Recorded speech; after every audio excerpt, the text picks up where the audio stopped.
Chapter 838. Cap. You're alright? Lionel blinked. Why wouldn't I be? Joel was speechless. He knew that Lionel's EQ wasn't this low. Was he just pretending? Or did that brain of his finally short-circuit? He didn't even know how to respond to all of this. Lionel smiled knowingly but didn't say anything else. The way his own logic worked wasn't something that he wanted to take the time to explain. The number of calculations, one part rigorous and another part arbitrary, that went into his final decision was so large that he would have to be here all day if these guys insisted on him explaining it all. To make matters worse, they might not even understand and assume that he was simply forgiving Aina because he was lovesick, when he was probably the only person in this world who wouldn't be guilty of such a thing. Did Aina's actions hurt? Of course they did. Did Lionel understand why she had done so? He understood that as well. He knew that Aina had abandonment issues. He knew that she suffered severely from panic attacks and anxiety. It was because of this that he didn't want to look at her during those final moments. As much as he cared for her, he simply couldn't ignore the life and death of his brothers for the sake of her emotions, right? It was harsh when he put it that way, but it was the truth. Maybe Lionel's greatest disappointment was that he had left Aina behind expressly so that she could protect his teammates from anything unexpected. Yet, from what it seemed like here, she had left before they were in the clear. The irony of it all wasn't lost on him in the slightest. The second greatest disappointment was that she didn't believe he could come back alive. That lack of trust stung almost as much as anything else. It stung so much that Lionel knew he had made those memories far lighter than they should have been. He had told Aina a long time ago that the one thing he would never tolerate was her losing trust in him. This time she was barely within a threshold he could accept. If there was a next time, though, the golden balance might be even harsher than it was this time around. Either way, the best-case scenario right now was to pretend as though nothing had happened. At least that way the boys would think that he just didn't want to talk about the topic and avoid it. He knew that they had likely said their fair share of harsh words about Aina in his absence, but since he had already made his decision for now, he didn't feel that that should continue. And, truthfully, even if his decision had landed on the other side, rather than constantly hearing about how terrible she was, he would prefer if all thoughts of her were simply frozen out. "What trouble are you trying to stir up, Cap?" Joel asked, seemingly realizing something. Since this was what Lionel wanted, who were they to not oblige? After all, it wasn't their relationship and it wasn't they who had invested so many years of their youth into it. Lionel grinned, scanning the room. Right now, there were far more than the four that had come as seeded geniuses. Though many of his teammates had died during the metamorphosis, it seemed that 8 still remained. He couldn't help but feel genuinely happy seeing all their faces like this. Joel. Yes. If I said that I want us to rise to the top of the dimensional verse and stake our control over it all, what would you say? Joel's eyes glowed. All nervousness he had felt about Lionel's demeanor vanished with the wind. His back snapped straight and his chest broadened. One could almost feel the sharp aura of his ability whistling around him, leaving blade streaks in the air. Was this it? Looking into Lionel's pale violet eyes, he could see purpose, ambition, determination. It wasn't as though he had never seen the last of the 3 in Lionel before, but they had always been aimed toward short-term goals. This was the first time he had ever seen the first 2 aimed toward something other than Aina. If the team had to pick out their greatest fear in this whole ordeal, it wasn't in the fact Aina was leaving Lionel at all. Objectively speaking, they had always believed that Lionel could do better. And even with how beautiful Aina had become, wouldn't it be too ridiculous if she was the only being with that level of beauty throughout the whole dimensional verse? With their captain's qualifications, why wouldn't he be able to find another? No. What they had feared the most was that without Aina, the man they all respected and admired so much would suddenly become aimless once again. An arrow with untold power flying toward an endless abyss without target. But now, Joel began to laugh. His boisterous laughter was even fuller and rounder than Lionel's own. His dark skin almost glowed with an aura of its own. Even Lionel was slightly surprised to see that Joel had suddenly gained a slight violet tint to his energy that most definitely came from Lionel himself. Looking around the room, Lionel found 7 more grinning faces looking back at him, each one of taking a portion of Lionel's violet energy for himself. A warmth couldn't help but bloom in Lionel's heart. They hadn't asked any questions, they didn't want to know how or why. They simply took the leap because they trusted him. And, for Lionel's violet energy to react on its own, taking it upon itself to share his king's might with them all, that could only mean one thing. Lionel trusted them unconditionally. These were his brothers for a lifetime. These were the warriors that would stand by his side to the very end. These were his generals.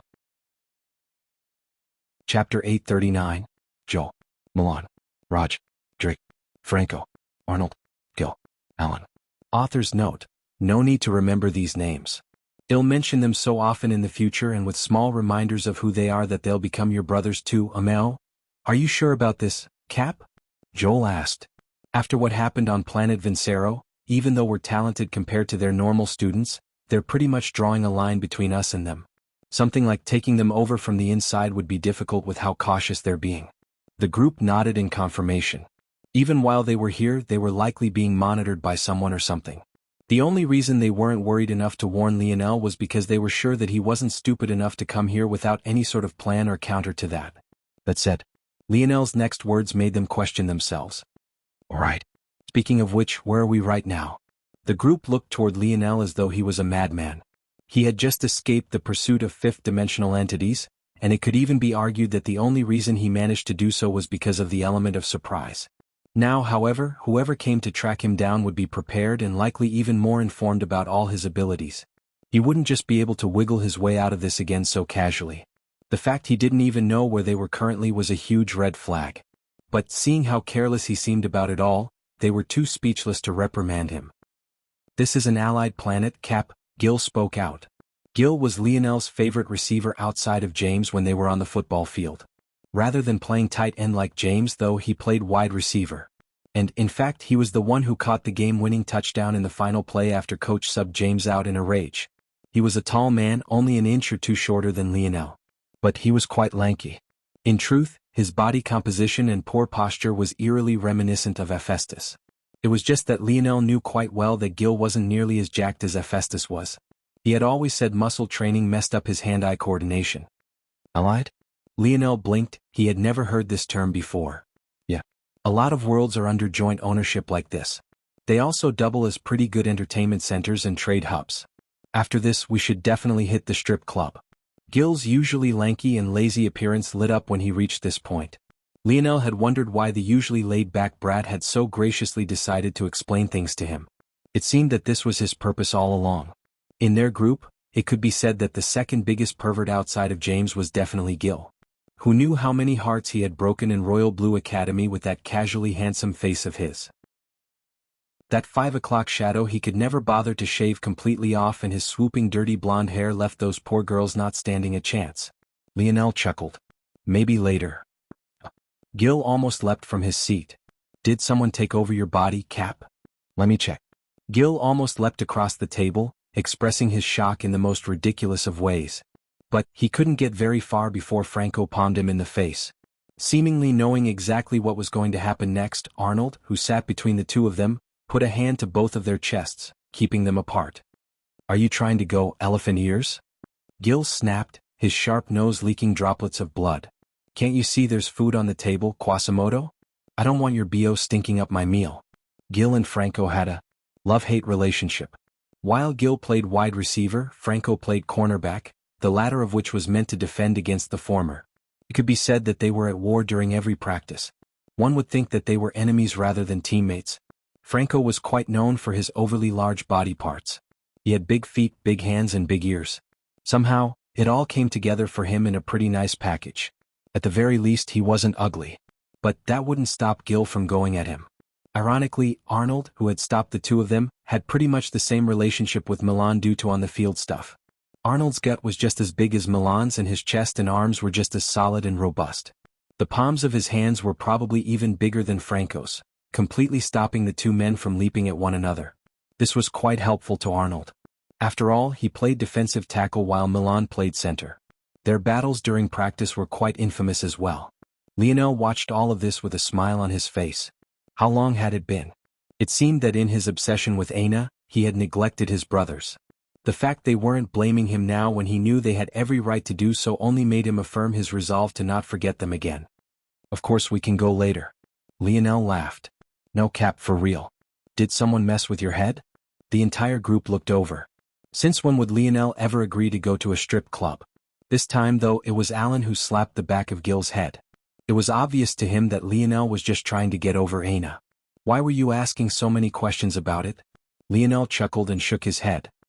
I once read somewhere that the places people are most vulnerable and open is a place like a brothel or a strip club. I wonder how much information is hidden in those walls? The group blinked as they looked at Lionel. Gil rubbed the back of his head, glaring at Alan. But even he stopped and looked at Lionel when he heard this explanation. Go to the strip club for information? Right. Chapter 840? Cap, it's okay for you to join the ranks of us perverts. I won't judge you. Lionel laughed at their reaction. He had been mostly joking. He didn't need much information right now. Or, more accurately, there wasn't any information that he could suddenly receive from going to a strip club right this moment that wouldn't be like a pie falling from the sky. Lionel knew that the likelihood he would find something useful in such a case was minimal if anything. Rather, he only put forward the idea because he had something else on his mind. An information network. During his time battling Alexander the Apex's kingdom, Lionel had long since learned the value of not only having information, but subverting your enemy's information as well. The trouble with all of this was that even Lionel wasn't exactly sure where to start with all of this. As things stood now, he had 9 subordinates. His 8 brothers here and Althor, who he had already sent to take control of the Oryx, a task that shouldn't be too difficult for him to accomplish. But an information network, especially one that would need to cover the whole of a galaxy at the very least, was far beyond his current self. The logical answer would be to make use of information networks that already existed. Lionel was sure that he would find multiple. But the trouble with those information networks is that their confidentiality only extended as far as their benefits did. If Lionel started purchasing large sums of information related to the rise and fall of great powers, not to mention the fact he didn't have the funds to do such a thing currently, there was no way that these information networks wouldn't take advantage of this. Of course, Lionel could use this to his advantage as well and walk a tightrope of painting a false image of what he truly wanted while siphoning away information he actually needed. However, such a thing would only be possible if he already had a full understanding of the scope of many things. But if he had that, why would he need the information networks to begin with? And just like that, he was back to square one. After reaching such a dead end, many would feel despair, but Lionel grinned beside himself. This sort of challenge, how long had it been since he felt it? How could he possibly hold back his smile? Unfortunately, when the boys saw Lionel's eyes glaze over and a creepy smile spread across his face, they still thought he was thinking of the strip club. Alan shook his head, shifting his glasses up his nose. Cap has already fallen. I think we might need to replace she who shall not be named soon before he falls into depravity. Drake agreed. Drake, unlike the others, played the same position as Lionel, quarterback. It was just that he was a rookie when Lionel was a senior, and given how good Lionel was, he never got the chance to play. Still, he had spent most of his freshman year emulating everything Lionel did because Lionel was his idol. So, he had picked up many of Lionel's habits, including an overall disdain for all things women until he could find his own Aina. By now, what once was an emulation had become the true Drake, so he too felt an obligation to save their captain. As for Alan, he was pretty much asexual. He didn't find any fondness in women or men, he just liked his computer screens and programming. Unfortunately, rather than gaining a programming profession, he had been slotted in as a 5-star safety and was forced to play football from a young age. To make matters more depressing, the ability he awakened also had nothing to do with programming, leaving him even more depressed. It seemed the world didn't want him doing what he loved to do the most. All right. Lionel chuckled. Forget the strip club for now. In a bit, I plan on leaving for a legacy I've been putting off for a long time. It won't be right to do anything until I can leave the 3rd dimension and enter the 4th and hopefully 5th. Lionel knew that he would be able to blaze through the 4th dimension. Thanks to his metal body, his body was mostly tempered already. While it would take even most talents years, it should take him at most a few weeks to months. Theoretically, anyway. But in order to do this, he definitely needed the rest of dimensional cleanse first.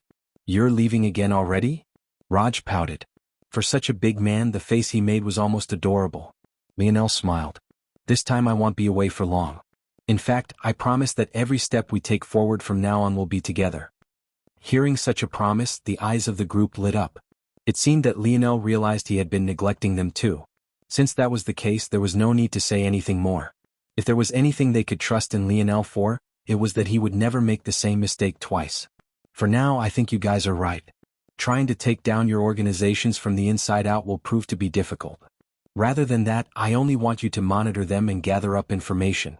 Even things you all feel are useless, note them down and preferably memorize them. Since I'm here though, I won't leave without giving you all something in return. Lionel scanned the room. He had left them all to grow and improve on their own for too long.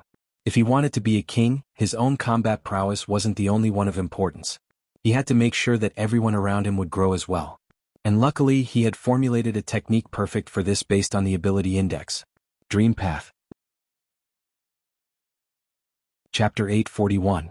Dream Path took inspiration from both the ability index and Aina's ability. Lionel had always found it fascinating that Aina was able to intuit the next step of her progression and had wondered what it would feel like to have such an ability. Of course, Lionel was under no illusions that Dream Path would be anywhere near as good as Aina's own innate ability. At best, it could simulate maybe 1 or 2% of the effect. However, Lionel still felt that this was enough of a helping hand to push his teammates in the right direction. It was clear that they were growing well on their own. If one was purely looking at their dimensions, they had already left him far behind. But Lionel wanted to give them more focused growth. Joel, you fall into the Blade Affinity Ability Index, right? Joel nodded. In the beginning he could only add a sharpened aura to his weapons. But now he had grown far beyond just that. The only difference between himself and Emna from Crimson Hall was that the latter specialized in short blades and daggers while he preferred polearm weapons like his pike, or a halberd or spear. At the moment he still used the same D-grade pike he had earned from his very first zone. But this was still enough to leave him among the average in terms of weapons. He had mostly not changed it due to sentimental value. How far along are you in comprehending your universal cycles? I've comprehended winter and summer on my own. But I'm having trouble with the milder spring and fall. Lionel continued to ask Joel several questions before he fell into silence, closing his eyes. After several minutes, Lionel extended a finger forward, pressing it to Joel's forehead. In that moment, Joel experienced what felt like a dream, but it was as though he was lucid for every moment of it. Everything was so vivid that he almost began acting out every step of it. The dream didn't have any words or any expressed advice. It was more like a feeling. Joel felt like he was experiencing years of life and becoming wiser with every passing moment. By the end of it, he felt as though he could see a vague path forward. Lionel exhaled a long breath as he retracted his finger. If he wanted Joel and the others to comprehend everything on their own, he couldn't just give them comprehension. What he could do instead was give them a vague feeling of the path forward that made an unfamiliar path seem familiar to them. At the moment, Lionel was able to simulate about a year ahead for them. This would be able to streamline the process they would have made in a year into a fraction of the time. This was Dream Path. Lionel knew that he could likely simulate more time, but the more he pushed, the less accurate he would become and more likely it would be for them to stray off course. This was the best outcome for his current level. Once he was finished with Joel, Lionel moved on to Milan. Milan, your energy shield ability index is almost at the reflection stage, correct? Milan nodded. Very close. But I doubt that if we went up a dimension that it would even be at the nullification stage. And your universal cycles? Milan scratched his head. I've never really thought about it. Isn't that just for weapons and elements? I wouldn't even know how to integrate it with my ability if it was possible to integrate with an ability at all. Lionel nodded, fell into silence, then pressed a finger onto Milan's forehead as well before moving on to Raj. Raj, your Earth Affinity Ability Index is a bit unique. It's difficult to rise it up to higher levels on your own. The Earth Affinity or any elemental affinity ability could be separated into multiple potential branching evolution paths. Some paths focused on volume of the element that could be moved, others focused on evolution of the element itself, say from red flames to blue flames, and still others focused on auxiliary abilities that could be produced. For example, Supreme Monet's Fire Affinity Ability Index evolved abilities that could heal her. This would fall into the third category. As for Raj, Lionel believed that his fell into the second category, the evolution of the element. This meant that Raj's strength wouldn't be in the volume of earth he could move, but rather in the quality of earth he could produce. Something like Elther's chaotic particle force would be at the highest end of what Raj could achieve. As for at the simplest end, it would be the normal earth beneath their feet. However, this is just an example. Lionel knew that Raj's evolution path was especially tied to carbon. If the third dimension was his peak, he would be aiming for something like diamond, graphene or bucky paper. In higher dimensions, there would be even more unique structures to form, and it would all rely on Raj's training and ingenuity. The unfortunate part was that Raj wasn't the sharpest tool in the box. Even until this point he was still using normal earth as though this was his limit. If one took an objective measurement of all 8 of them, Raj's ability definitely had the greatest potential and was one of the few ability indexes that didn't have a simple 5-step journey to the top. But ironically, this difficulty for Raj made it the easiest for Lionel to guide. Unlike everyone else who Lionel had to be subtle with Raj, Lionel could just etch the step-by-step progression into his mind. Raj would never understand the nuances of the chemical structure. However, Lionel could make him understand the feel so that he could do it naturally. If there was anyone who could guide Raj in the subtleties of minerals and rocks, it was Lionel. Not only this, but Lionel could also simulate unique structures for Raj to create and make use of that might not even exist naturally in the world. It was almost a shame that this ability was born within Raj and not Lionel himself. Lionel was certain that by the time he returned, Raj would probably be the strongest of the 8 of them. I could do this. Why didn't anyone tell me? Raj smacked his own forehead with a meaty palm, causing Lionel to laugh beside himself. Wiping tears from his eyes, Lionel looked toward Alan. Alan, you've always wanted to become a programmer, right? How about I help you with that? Chapter 842. Alan's eyes glowed beneath his glasses as he stared at Lionel with a little too much passion. One would have thought that he had every intention of jumping over the table like Gil almost did previously. Except this time, there didn't seem to be anyone prepared to stop him. Do you have something, Cap? Everyone is so stingy. I can't find information I want at any time like we could back on Earth. Even if we couldn't take it back home, at least we had everything at school. Alan's excitement turned down into a frown. Lionel's brothers had no idea what kind of background he had, especially since Lionel hardly understood as well. Lionel didn't see the Morales or Luxnix families as backers, he rather saw them as connections he would have to take control of in the future. With how this dimensional verse worked, he was under no illusion that these families would just accept him with open arms. Since even Lionel was in a limbo, his teammates were even more so. Though Lionel was more powerful than they were and clearly more talented, there was nothing certain about his accumulation of resources. Back on Earth, as students of the 3rd-ranked academy, they had more information at their fingertips than they could consume in an entire lifetime. Though there were restrictions about taking this information off campus, that could be fixed with a single late-night stay at the library. The only reason Lionel hadn't done this and was thus ranked 3rd in his class behind both Aina and ironically Alan, was because he had a schedule to keep in order to return to his paradise island. The dimensional verse was the exact opposite.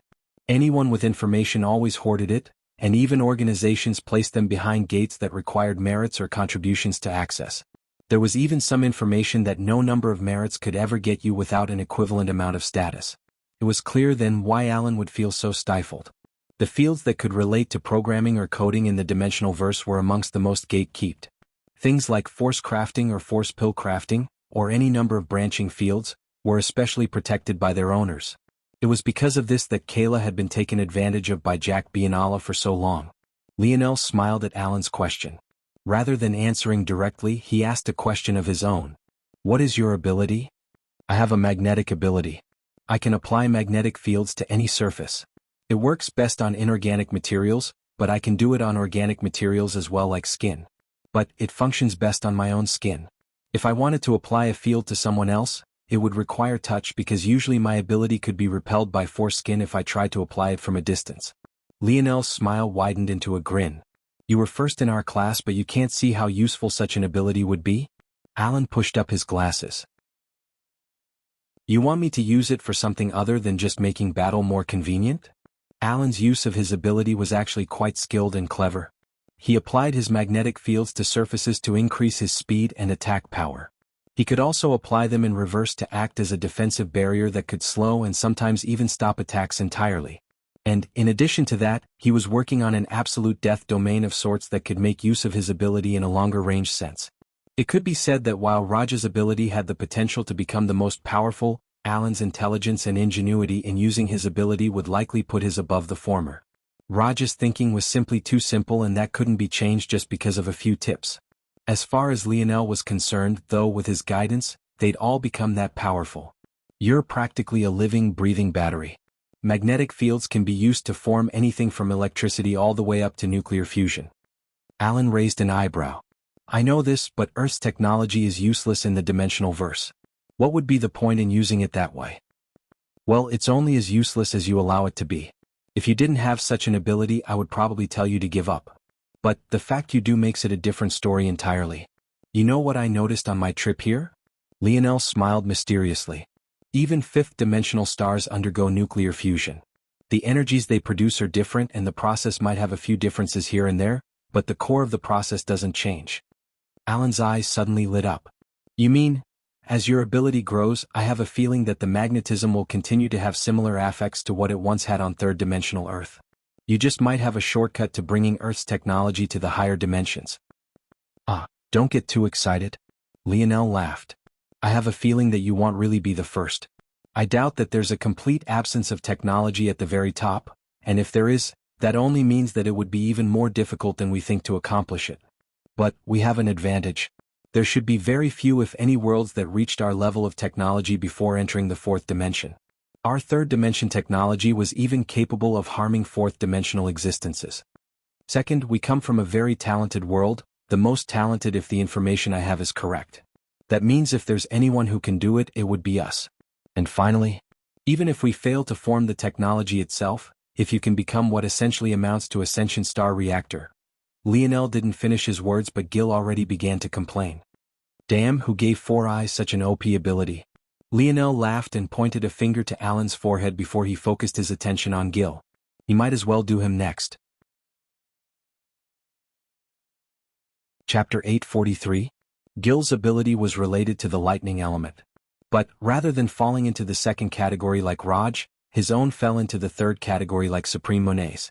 Instead of gaining access to volume, power or an evolution, he gained access to special abilities as his lightning progressed. From what Lionel could tell, these abilities were all related to speed, making Gil a speedster, albeit not a pure speedster but one that relied on the elements. Still, after some inspection, Lionel realized that Gil's ability was more subtle than that and worked especially well on the nervous system. The good news was that it didn't just work well on his nervous system, but that of others as well. Having come to this conclusion, it was easier for Lionel to map out Gil's next steps with Dream Path. He would focus not only on his speed but also preventive measures in battle. He would be very effective at area control alongside Raj and Milan. Following this, Lionel moved on to Arnold. After a while of observation, he couldn't help but be intrigued. Explain your ability to me, Arnold. Arnold held up his large hands. The simple action caused the rippling muscles and veins along his arms to flex and pop. One would have thought just from this sight that he had a strength-based ability, but this was far from the truth. I'm not sure what to call it, Arnold started in his gravelly voice, but my palm shoots out energy that has strong vibrations. Lionel couldn't help but smile at Arnold's simple and direct answer. One would have thought that his deep, raspy voice hurt his throat to use because this was about as many words as he would say in a single sitting. Do it, Lionel said. Arnold blinked but didn't think much of it as he shot a palm toward Lionel. Lionel's pale violet eyes glowed as he matched it with his own palm. Bang! The table beneath their blow splintered and shattered. No. Raj dove after the food, displaying a nimbleness his large body had no business having. Lionel's eyes widened. The sleeve of the tracksuit he had swapped into was torn to shreds, revealing the toned arms beneath. Unable to hold it in, the chair beneath him shattered, sending him tumbling backward. Even after Lionel's hand separated from Arnold's, he could still feel it trembling on an almost cellular level. If it wasn't for his metal body, his arm might have already burst at the seams, but he could tell that Arnold had most definitely held back. Wow! Lionel felt that Arnold's ability fell into a unique category. Every so often, an ability without an ability index would appear. Sale's odd flower pupil ability was among these. There was no strict ability index for her and she could only gradually strengthen her ability and find out its particular quirks on her own. At first glance, Arnold's ability seemed similar to Big Buddha who had been killed by Lionel in the Camelot Zone. This ability would fall into the Palm Affinity Ability Index and be categorized by power, size and the quality of force it produced. However, there were many problems with this categorization. Firstly, Big Buddha's hand physically expanded but Arnold's did not. And, second and most importantly, this unique force that Arnold produced was on a level all to its own. It was one thing to induce vibrations, but to do it on a cellular level was a different beast entirely. What if Arnold's ability increased to the point he could do it on a molecular level? What about an atomic level? What about an even deeper level than that? Of course, it had to be considered that Lionel's body was only at the fourth dimension, so Arnold might not have such an affect when facing someone at the fifth or higher dimension. But the potential was striking nonetheless. Fascinating. Lionel's eyes glowed. And your universal cycles? I mastered them all. Arnold replied simply. The group of brothers all looked toward Arnold as though he was some sort of monster. Even the best among them, Joel, had only mastered 2. When was he planning to tell them that he had already grasped all of them on his own? Lionel began to laugh beside himself. This was just like Arnold. He didn't present information that wasn't asked for. And even then it would depend on how much he liked you. If you weren't a friend of his, he wouldn't even bother to answer a question that had been asked. This was probably why Arnold wasn't among the seated geniuses. His organization probably had no idea how powerful he was. And have you touched the heavenly body realm? Beyond the 4 seasons realm was the heavenly body realm. Knowing Arnold, even if he did succeed, he wouldn't say a word. So Lionel decided to purposely ask. Arnold wasn't the smartest in the room. However, there was something about his straightforward and stoic personality that made him an absolute beast when it came to comprehending such arts. He knew what he wanted and he never overthought things. This was a deadly combination when it came to reaching realms that often relied on feel. So, when Arnold gave his answer, Lionel wasn't surprised in the least. I have a small grasp of the meteor. Lionel exhaled a light breath along with everyone else. While the 4 seasons realm was split into concepts of summer, winter, spring and fall, the heavenly body realm conceptualized 4 levels of heavenly body. The meteor, the moon, the planet and the stars. To be within the 4th dimension and grasp the meteor through self-comprehension placed Arnold among the best in the dimensional verse in terms of universe cycle comprehension. One more thing, Arnold, Lionel continued with his eyes narrowing slightly, did you comprehend to supplement your palms or your body? This was maybe the most important question Lionel could ask. To have comprehended it just for his palms would be impressive enough. But if he was like Lionel and could apply universal force freely, it was a different matter entirely. Chapter 844. Arnold blinked, showing the first hints of an expression, confusion. He wasn't sure what Lionel meant by that. But this only made sense. Even Lionel hadn't known about this. It could be said that he had randomly stumbled upon it out of luck. That day when he first learned about universal cycles and exited the Camelot zone to speak to Uncle Montez, he had offhandedly said something about applying universe force to everything from his spear to his bow to his movement techniques. He hadn't realized it then, but he had already planted a seed for what was to come. After stepping into the dimensional verse in earnest, though, Lionel had come to learn that his thinking was radical.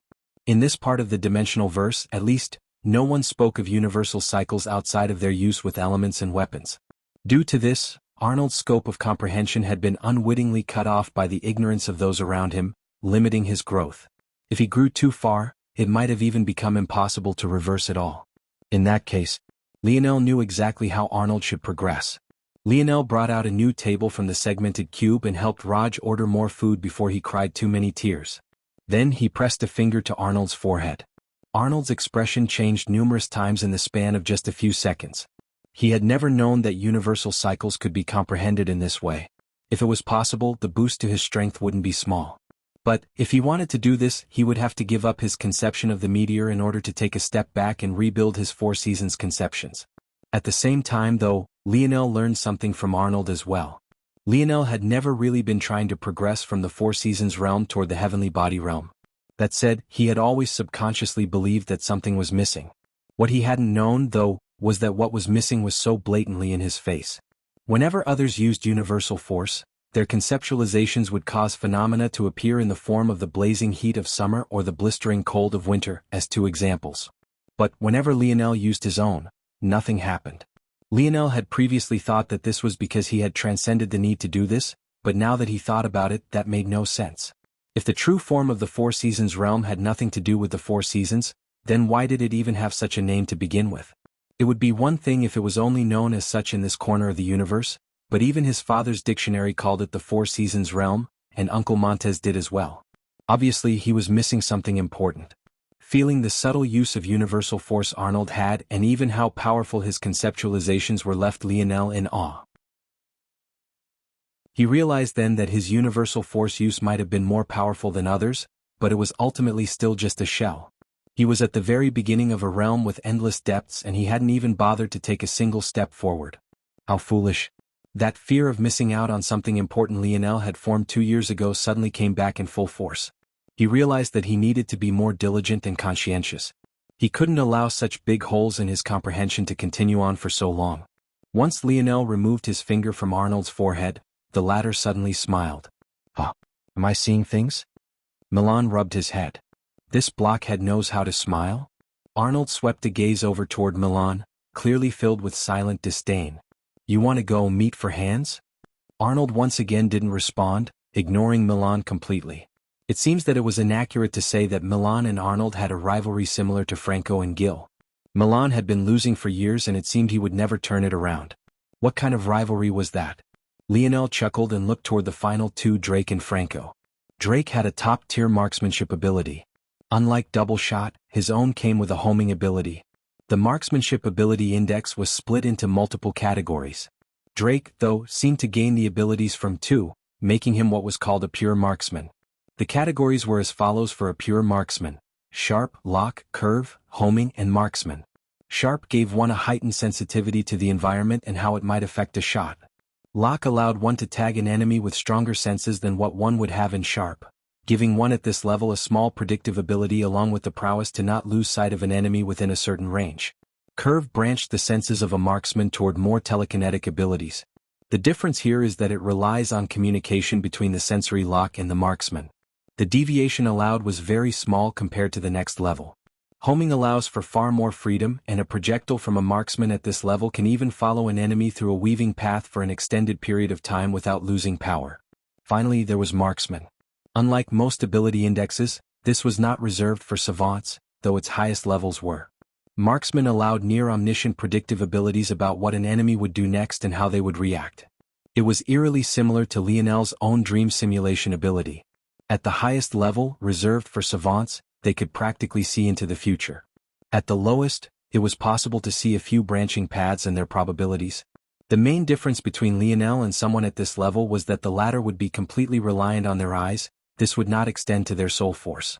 At the moment, Drake was doing quite well and had stepped into the lowest levels of homing within the fifth dimension. This was excellent for a fourth-dimensional existence, and Lionel had high hopes for him. Chapter 845. Finally there was Franco. He looked toward Lionel with anticipation, hoping that his outcome would be as great as everyone else's. His ability was quite simple, it was a pure physical boost. However, it wasn't as simple as the most common increases to strength, speed, or the like. Rather, it was a holistic upgrade in everything from his senses to his speed to his reaction time. Franco would probably benefit the most from comprehending all-encompassing universal force, but Lionel understood that such a thing couldn't be expected. There would be very few people like him and Arnold. He had to be careful with setting the bar too high, or else Franco would be the one to suffer most should he fail. Rather than doing this, Lionel tailored Franco's future path to what he loved. Franco seemed to think that the broadsword was the coolest weapon that there was, so Lionel allowed him to continue along that path. At the same time, he incorporated a mandatory daily routine for flexibility. You don't really want me to do this, right? Lionel grinned. What's the matter? I would rather die. Oh come on, it's just a little stretching. A little stretching in preparation for what? Franco was almost speechless. I don't swing that way even for you, Cap. Lionel's lip twitched. He was just trying to help. How did this become a question of his sexuality? Franco really had an overactive imagination. Stop complaining so much. If you want to maximize your ability, your limbs need to be limber. If they aren't, you'll only be impeding yourself. Also, be sure to only perform the stretches after weight training. If you do it before, you'll affect your performance and increase chances of injury. If you do it after, you'll be able to loosen up tightened muscles and promote more healthy growth. Why couldn't I get a cool routine like everyone else? What did Cap ask you to do? Milan asked curiously. Fuck you. I'm taking this to the grave. Light laughter filled the table as the 9 of them talked and chatted. Finally, Lionel felt that it was about time he left. I'm going to give each of you 2 treasures that suit you.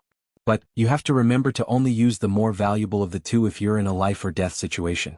Don't go around showing off unless you all want to be buried before your time.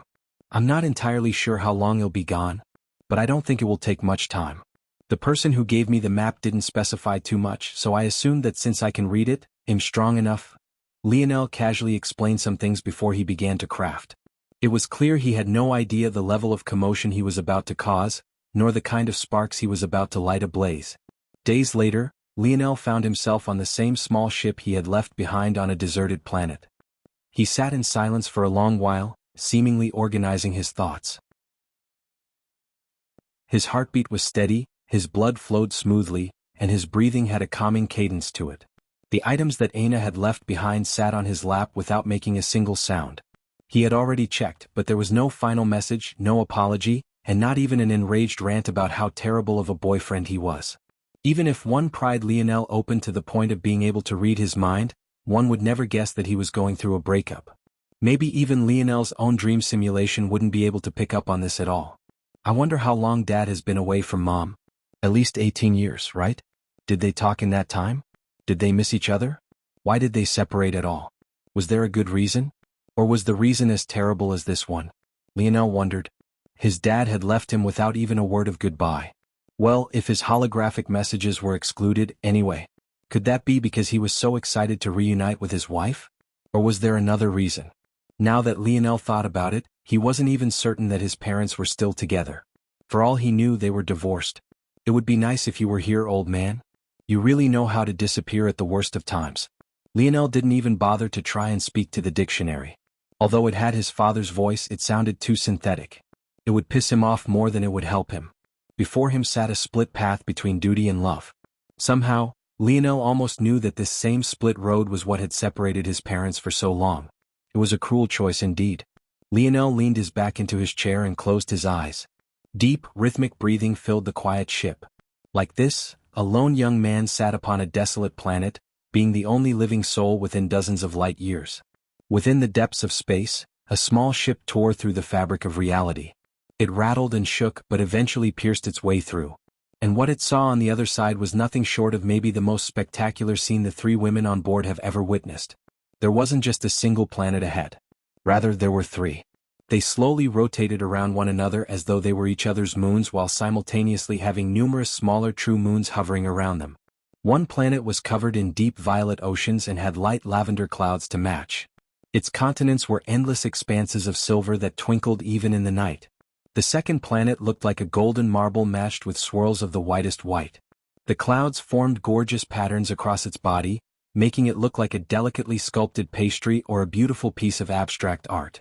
The last planet was covered in mountains so tall that they protruded like horns out from its surface, through its clouds and past even its atmosphere. These monumentous mountains stood proudly as the lush blue oceans and delicate white clouds circled its feet. Each one of these planets had a unique character to it that could shake one to their core. And this was the first sight these three women saw the moment they stepped into the sixth dimension. Aina gazed out of the window, her red eyes having receded and her expression having become more neutral. How long had it been? How long had it been since she saw her father? Chapter 846.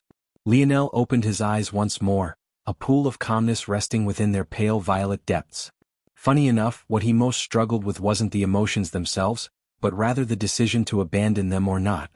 With the balance having been even, the choice was left to him.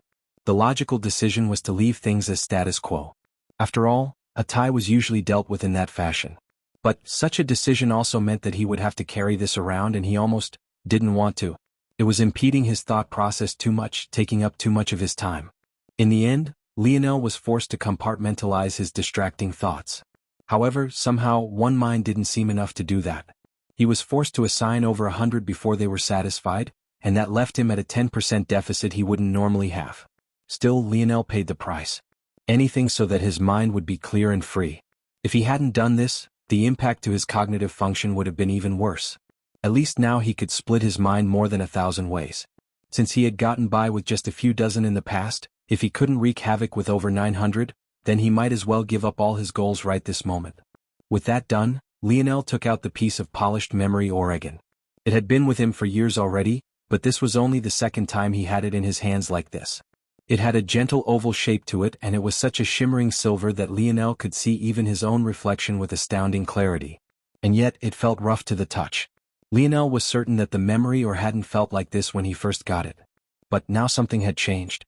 After eliminating several possibilities, Lionel realized that it must be that his own sensitivities had evolved. Not only did Lionel's Tier 9 metal body make him far more sensitive to ores and their refined metals, but the habit Lionel had built in splitting his minds to increase his sensory perception was also coming into play as well. Lionel realized at the moment that his internal sight wouldn't be enough to read this map. Even though he had entered the fifth dimension with his dream force, it was being weighed down by his true dimension. He would have to rely on a combination of his variant Earth affinity and his internal sight to accomplish his goal. After observing the memory or for a moment longer, Lionel focused and began to read it.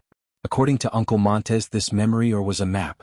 But Lionel knew that memory or was capable of housing so much information that the computer chips of even 25th century Earth would run out of space before even a dent could be put into it.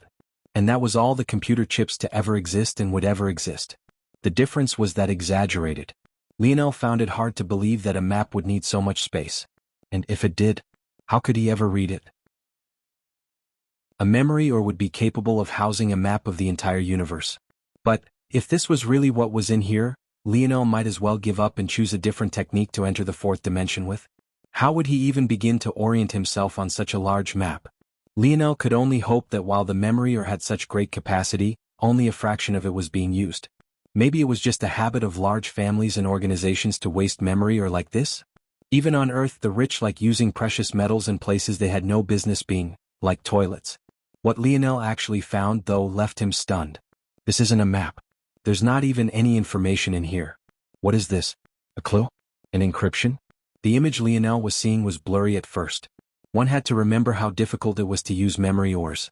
It required an incredibly subtle use of soul force to disrupt its chemical structure. This disruption could then be decoded as a message by the next individual. The issue with this, though, was that reading a memory or was like wading through a minefield. If you were too forceful or not careful enough, you could disrupt the chemical structure and thus destroy the information you were trying to read. Of course, Lionel's own dream force was still too weak to inspire grand changes in such a high level or, which was ironically why it was still possible for him to do this with little experience. However, even if he caused a small shift in a map that was meant to point to a position in the vastness of this universe, he could very well end up tens of thousands of light years off course. So Lionel was careful. Even with how confident he was in his dream force control, he was even more careful than he had to be. He was taking no chances. The result was that by the time he could see the first layer of information, he was stonewalled by the fact it wasn't information at all. It wasn't exactly information just yet, more accurately. Information could be stored in the memory or at several levels. The deepest and most difficult level to read was at the near-atomic level. The easiest, though, was stored in about the size of a cell on the human, which contained about 100 trillion atoms. So the disparity was clear. The good news was that this encryption was on the cell level, so Lionel, who had been working with things that size since he began practicing dimensional cleanse, to begin with, could see it clearly. The bad news, though, was that that was where the familiarity and ease came to a grinding halt. A smile curled Lionel's lip. Chapter 847, Encryptions? Puzzles? Codified games? This was what he was best at. Lionel ignored the first layer of encryptions and sunk deeper. The first layer was on a scale of 100 trillion atoms. The second was on a scale of 10 trillion. The third was on a scale of 1 trillion and was the final layer. The interesting thing about the memory or was that it had no blockades toward looking toward a deeper level. However, the deeper one delved, the more convoluted and difficult it would be to pick out the layers, almost as though one was trying to untangle a pair of earphone cords with a single pull. However, for Lionel, it felt like he was staring down this tangled mess of cords, his eyes flashing as he followed the snaking path of one wire at a time. I see. So if I had just stepped in and completed the first encryption layer, I would have ruined the rest of it. At best, I would end up completely off course and never find the later portions of dimensional cleanse. At worst, I would end up in some black hole somewhere and never be seen or heard from again. Lionel chuckled at his own dark humor. There was one thing he loved to do, it was win. But he was also a softy at heart and often took a back seat so he wouldn't hurt the feelings of others. This led to an odd imbalance where sometimes he would go all out, and sometimes he would seem as though he was just taking a leisurely stroll and couldn't be bothered with the outcome.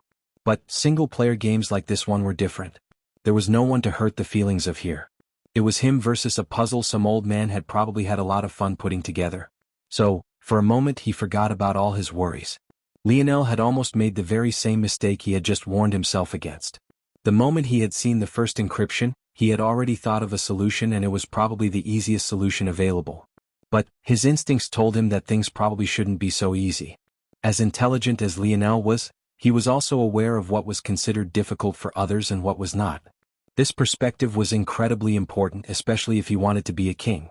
He couldn't just simply assign people impossible tasks because he thought they were easy enough to complete. Luckily, Lionel had good EQ and an objective, almost too systematic view of the world to pair with it. That first solution was something everyone but Raj would be able to think of within the first 10 minutes of seeing it. And even Raj might be able to fumble his way through in about 5 more minutes as long as he didn't give up. Simply put, the solution was too easy. So Lionel grew suspicious and looked deeper. As expected, it was a layered puzzle. Shifts in the first layer impacts the next and subsequent layers. But this made perfect sense. The memory was a whole and solid piece. It had a chemical structure that was entirely interdependent. Of course, a change at the beginning would impact the rest. The irony of it all was that if Lionel went with the first solution, the second layer would untangle in a way that made it even easier to solve. And should he go with the first solution he thought of for the second layer, the third layer would follow the same pattern. But if Lionel then followed suit and completed the first solution for the third layer, the second layer would deform into a more complex form. And if he solved the second layer again, the same would happen to the first. It would result in a cycle of ever-increasing complexity without end. The good news about accidentally following this path was that, as far as Lionel could tell, it was possible to undo it by backtracking. But the bad news was that backtracking couldn't be done by simply doing the reverse of what you had done. Lionel placed down the memory on his lap and entered his dream world. With a thought, a replica of the first 3 layers formed. The first thing he did was begin to count the number of solutions for the first layer. But after he got to 10,000, his lip couldn't help but continuously twitch. Not only did each subsequent solution become harder to find, but Lionel had a feeling that there truly were an infinite number. If he tried to count them out and choose the best, he would be here for a lifetime. What a clever puzzle. The 3 layers floated in space almost like a chemical model made of sticks and balls. Every shift, even if it was just in one, interrupted everything else, making the task especially daunting. At that moment, Lionel's eyes glowed. Every shift interrupts everything else. In that case, why bother starting with the first layer? No, more accurately, there's no obligation to start there. If Lionel looked at each layer individually, they all seemed to have countless solutions. For every solution he thought of for the first layer, he would proceed to the second layer to count its solutions, and then do the same for the third. The result was what felt like an overload of information. If not for Dream Sculpt to keep track of everything, Lionel would have long since been overwhelmed. However, what would happen if he ignored the first layer and started with the others instead? Interesting. The second layer still has hundreds of solutions, but it's far less than the tens of thousands I already found for the first layer. And better yet, there is a hard cap. If I ignore the first 2 layers and start with the third, there are just a few dozen solutions. And once again, there's a hard cap. Lionel's eyes glowed, calculations spinning about in his mind at an ungodly speed. There it is. The real solution. Lionel's eyes flashed open, his dream force surging into the memory Oregon. Chapter 848. The moment things clicked into place, Lionel felt that the rough surface of the memory had suddenly become smooth once again. He smiled lightly, knowing that he had come to the right conclusion. Now that Lionel thought about it, he probably could have asked the dictionary to do it all for him. On a distant world, Uncle Montez was definitely choking on his drink. The test of the memory was meant to be completed individually. The dictionary was definitely something the person who created it wouldn't have taken into account, and it would have been nothing short of cheating to make use of it. Either way, the dictionary might have been able to direct a solution, but the deft control of Dream Force it took to implement it was a different story entirely. There was nothing that it could do about that. Lionel's mind delved into the memory once again.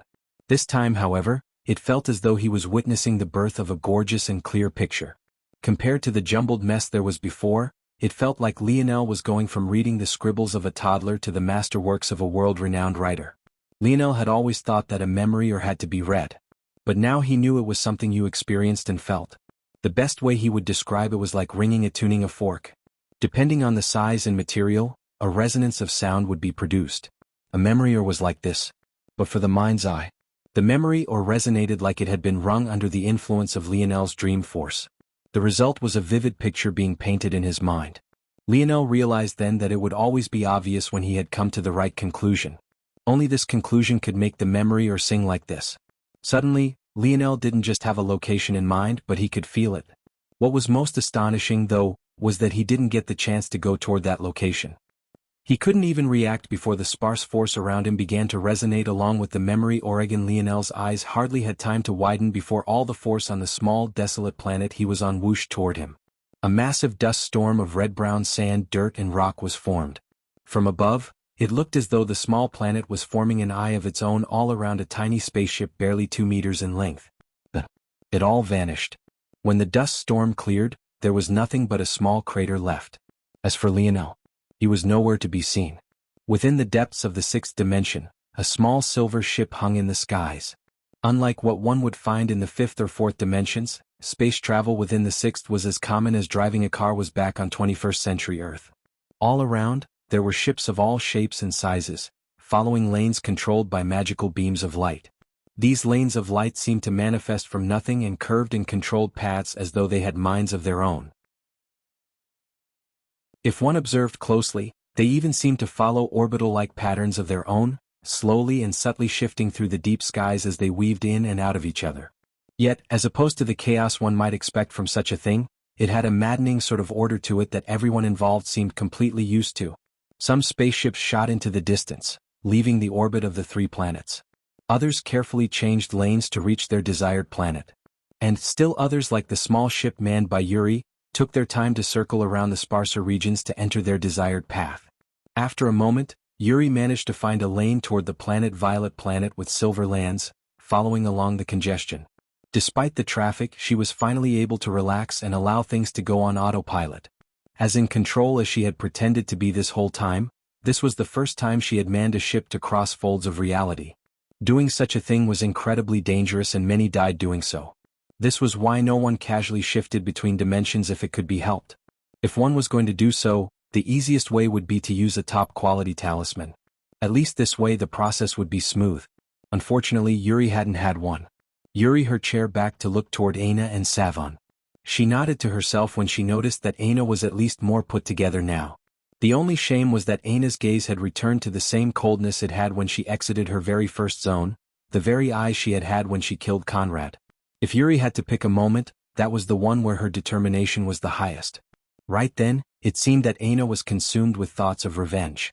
This planet is controlled by the Viola family and shares their namesake. They are a powerful sixth-dimensional family.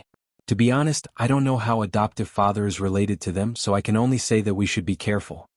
Savon nodded as she stretched her limbs and fingers out one by one. She was still trying to get used to the sixth dimension. It wasn't as exaggerated as Yuri made it out to be. At least she didn't feel as weak as a mortal, but it was definitely far heavier than a fifth-dimensional world. It felt like the gravity was 3 or 4 times the norm despite the fact they weren't even on a planet yet. Aina. Yuri called out. You can't walk around with that pretty face out like this. The sixth dimension is dangerous enough without having to deal with horny men all the time, where this. Yuri took a mask out of her spatial ring and tossed it over. Aina was speechless, but she could only shake her head at Yuri's teasing. Still, she put the black mask on. But, at least Yuri also took out 2 more for herself and Savon as well. At that moment, the silver ship broke through the atmosphere of the planet. Down below, a certain man was already waiting. Chapter 849. A ship docking station wasn't a simple operation. From the inside, it looked more like a honeycomb with several hexagonal compartments. From the outside, it looked like a massive glass dome one could watch the chaos from a distance thanks to. The honeycomb-like parking stations came in various shapes and sizes depending on, obviously, the size of the ship that needed them. Some were permanent and bought out by frequent travelers, merchants or various other companies. But most were temporary stations that were rented out based on need. If one was from a family with a decent background, it was more likely than not that someone would park their ship within their own estate. However, only those of a superior noble standing were allowed to do this. With so much traffic coming in and out, how could a world like this not have its own laws? These glass domes that were dotted around the planet at various popular locations weren't just for show. One couldn't just land your ship wherever you pleased. If one wanted to travel around the planet, there were very specific and very few lanes you could take with a spaceship. Should you want more freedom, you would need different permits and also a different kind of vessel to take you as well. Only the very rich and influential could have exclusive lanes of their own that allowed for more private and less regulated travel. Unsurprisingly, Yuri allowed the ship's autopilot to follow along with everyone else and toward one of the many honeycomb parking stations. This was the number and location her adoptive father had told her to go toward. And as expected, before the ship even docked, the three women caught sight of the man. Aina's heart stopped beating for a moment, her eyes reddening beneath her mask. Even though she thought she had squeezed all the tears her body had left out, seeing her father for the first time in such a long time placed her on the verge of breaking down once again. Even within the hustle and bustle of the docking station, this man seemed to have carved out a piece of space all to his own. The hem of his robes were unaffected by the whipping winds, and ships subconsciously took the long way around him. He had a head of fiery red hair with such volume that it almost looked like the mane of a lion. It was only accented all the more by his full face of crimson facial hair. He had a back as broad as a bear's and a chest as wide as a gorilla's. He stood at over 7 feet tall, and yet it didn't seem out of place or awkward. He filled out his frame with power and strength that made the wind around him slow by several measures. His pair of ruby-red eyes almost seemed lazy.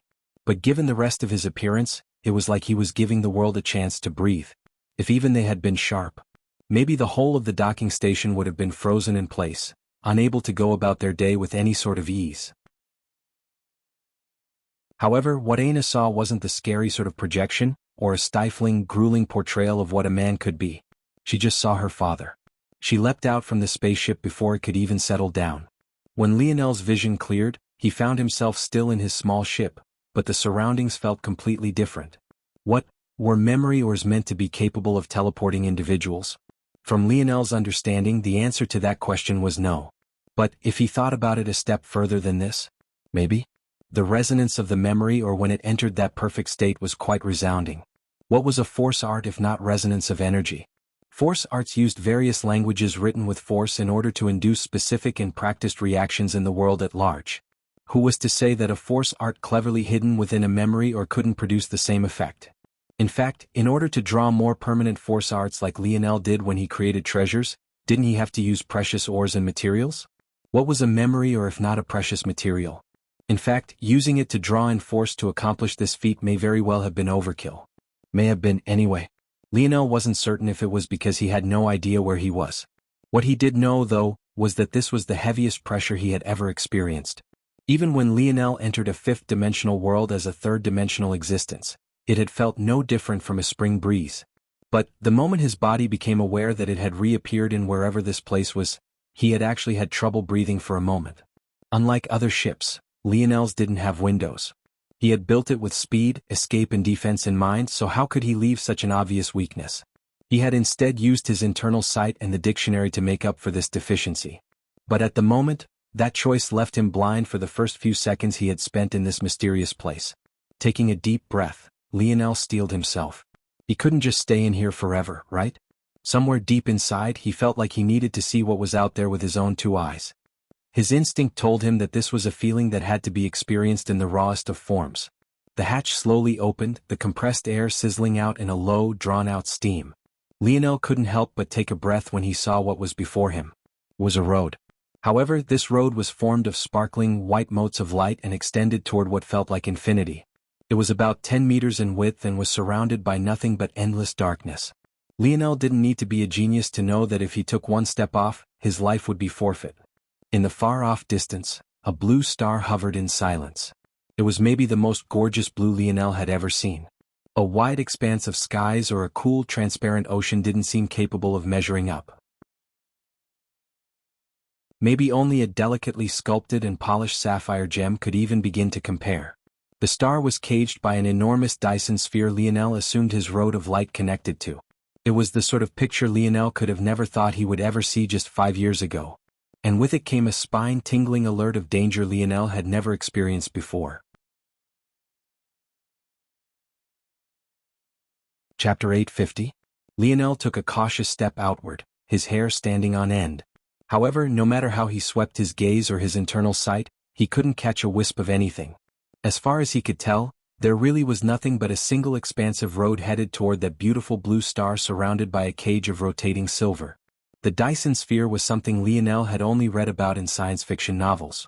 Even 25th century Earth had never been able to accomplish such a thing. According to a scientist by the name of Kardashev, civilizations could be separated in strength by their energy resources. At the lowest Type 1 level, a civilization could be capable of making perfect usage of nuclear fusion, the energy of the stars. By this logic, Earth of the 21st century was not yet Type 1 as it could only use the much less efficient nuclear fission. Beyond the Type 1 level was the much grander Type 2, and that was where the Dyson sphere came into play. Such a civilization would be able to harness the energy of their star or stars with the use of the cage Lionel was seeing right this very moment. A Dyson sphere was a spherical cage that could wrap around an entire star to gather its energy. This particular Dyson sphere was constructed of numerous silver rings spinning about one another like the rings of a planet. It was a truly fantastical scene. Of course, as a young man born in the 25th century, old enough to witness the metamorphosis, Lionel now knew that while Kardashev's ideas were quite good, they were ultimately wrong because he had no way of knowing about the evolution of dimensions. Earth never got the chance to progress beyond Type 1.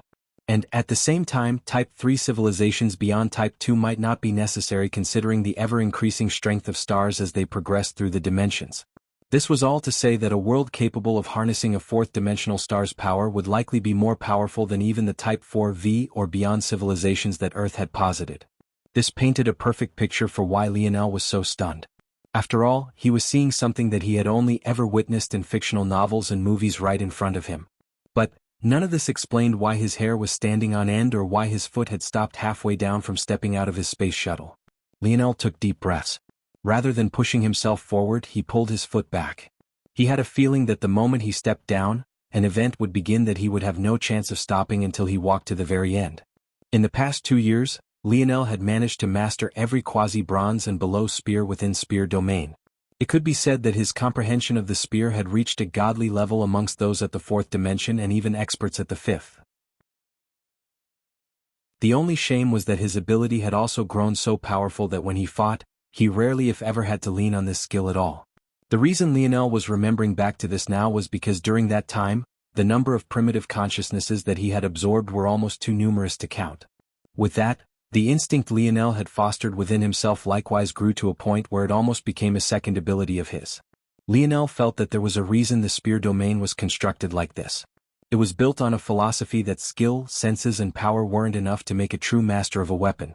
What one needed to complete the cycle was an ingrained reaction and experienced instinct to react to even situations one had never seen before. It could be said that Lionel's own philosophy clashed with this. The same way he had chosen the spear out of convenience rather than love like Old Man Hutch had, he didn't like the idea of relying on something so vague. But at the same time he was logical enough to understand just how many times this instinct had helped him to this point. That could not be denied. Lionel closed his eyes and adjusted himself. When he opened them once more he began to move. He didn't know why, but amidst a sudden wave of nostalgia, he pulled out the same pair of sweatpants and long-sleeved compression shirt he had worn when he entered his very first zone. Compared to back then when it stank to high heaven, it had a faint touch of a lavender scent to it that made it clear that it had been cleaned. Lionel slipped the gray sweats on and rolled the tight compression shirt over his toned torso. Bending down, he tightened a pair of worn sneakers, his heart feeling lighter and lighter with his every action. Finally, Lionel slipped on a simple chain necklace that seemed formed of stainless steel. This was a third treasure he had formulated for his teammates and would be the only defensive treasure he wore. But this just felt like enough. Standing upright within his open shuttle, Lionel stretched his limbs. Yip. Lionel smiled. Seemingly having sensed the danger, Little Black Star had come out of the segmented cube. The little guy had been obsessed with ordering Candle and Vice around recently. I'm going to have to do this one alone, buddy. Don't worry, you'll be back soon. Little Black Star blinked, staring into Lionel's eyes. It took a while, but the little guy soon disappeared as well. With that, Lionel's gaze steeled, his ship and the bits and pieces of Earth that had been swept up along with it vanishing as his feet made contact with the road of light. At that same moment, a monstrous double-sided spear appeared in Lionel's hands, his body limber and ready. It didn't take even a moment for the road to suddenly begin to tremble, a shimmering figure beginning to manifest. What Lionel didn't know, though, was that all around, facing the brilliant star from directions so far from him he couldn't even sense them, were numerous more youths just like him. Chapter 851. Lionel's eyes narrowed. He suddenly felt that his entire body was being chained down by something. He had a feeling that if he tried to cast a mage art, it would fall flat. He was even having a difficult time communicating with his lineage factors. In fact, of all his lineage factors, his spear domain lineage factor was the only one he could sense clearly. After some thought, Lionel realized that the only reason he could sense his lineage factors at all was likely due to King's might. If it wasn't for the will of King's might, it might have been possible that all of his strength would have been locked away. As for why he could sense his spear domain lineage factor the clearest, it was definitely because he currently held a spear in his hands. The combination of King's might, and this was likely why. These were only speculations in the end. Lionel had no way of being certain that his deductions were correct. What he did know, though, was that his body suddenly felt heavy without his snowy star owl lineage factor. He hadn't realized just how much he had relied on it. Due to the heaviness of his metal body, he was meant to be inherently slow and lumbering, especially at Tier 9. Of course, this problem was mostly mitigated because the metal synergy lineage factor was so high level, so the drawbacks weren't as obvious as other defensive lineage factors. However, that didn't mean there wasn't any trouble at all. Unfortunately, while these invisible chains could seal away much of his strength, it couldn't change the heaviness of his Tier 9 metal body. Now, not only did he have the drawbacks of a heavy body, he couldn't even activate his runes to maximize its usage. Fantastic. Lionel smiled bitterly as the illusory spirit before him finally formed. The spirit became a semi-transparent blue that looked like a paler shade of the star in the far-off distance. It didn't have a face, but it wore an elaborate armor. Whether by coincidence or intention, it too wielded a spear as it faced Lionel. Chapter 852. Aina dove into her father's arms, her tears falling like rain. For some odd reason, though, she was completely silent, her shoulders hardly trembling and her sobs having been completely stifled. Emil couldn't help but be stunned for a moment. 1, because Aina had jumped from a still-moving ship. 2, because his daughter was far taller than he thought she could be, and that was saying something considering his own height. And 3, because she was actually crying? Emil had never seen his daughter cry before. Aina had never personally witnessed her mother's death. Emil hadn't allowed her to. However, Aina had definitely experienced every bit of the curse being etched into her body as a little girl, and she hadn't shed a single tear then, something that definitely couldn't be said for Emil himself. Even when Emil was forced to separate from Aina, leaving her to Earth's orphanage system, he hadn't seen Aina shed a single tear. So what exactly was happening here? Was he seeing things? Was this maybe not his daughter at all? But with his demeanor and presence, who else would ignore it all just to hug him if not for his daughter? What Emil didn't know was that it wasn't that his daughter had never cried. It was just that she had never cried in his presence. This could be said to be the very first time it had happened, and he wasn't exactly sure how to react to it. If he knew this truth, he could probably guess why. After all, his method of training Aina in her youth had been no different from how he would have treated her had she been his son rather than his daughter. If he was honest, had Aina come sniveling and crying to him when she was 5 years old, it would have been more likely for her to receive a reprimanding as opposed to any sort of care and attention. If there was anything of the sort in Aina's life, it had only come from her mother who had long since passed. Chapter 853. Lionel released a steam-laden breath. He slipped his back foot further backward, anchoring himself with power, strength and leverage as he pierced forward. The moment he released the attack, he knew that his trajectory was off. This wasn't because he had aimed incorrectly, but rather because the spirits were becoming smarter and more skilled. It was maybe the world's greatest irony that on the day Lionel faced the most spearmen he had in his lifetime, that his spear domain heirloom, which was supposedly invincible against them, had become completely useless. Of course, he knew that this was likely because these were energy spears rather than real, tangible ones. But that didn't mean he didn't feel aggrieved. Lionel knew that it was too late to change his spear's path. Shifting his momentum had been easy in the past, but his current self was too slow and lacking in agility. His mind spun through several calculations before he made a choice. His Bodis momentum continued forward while falling slightly to the side. The anchor that had been his feet wavered, weakening his strike. But he also managed to just barely survive with just a graze to his shoulder.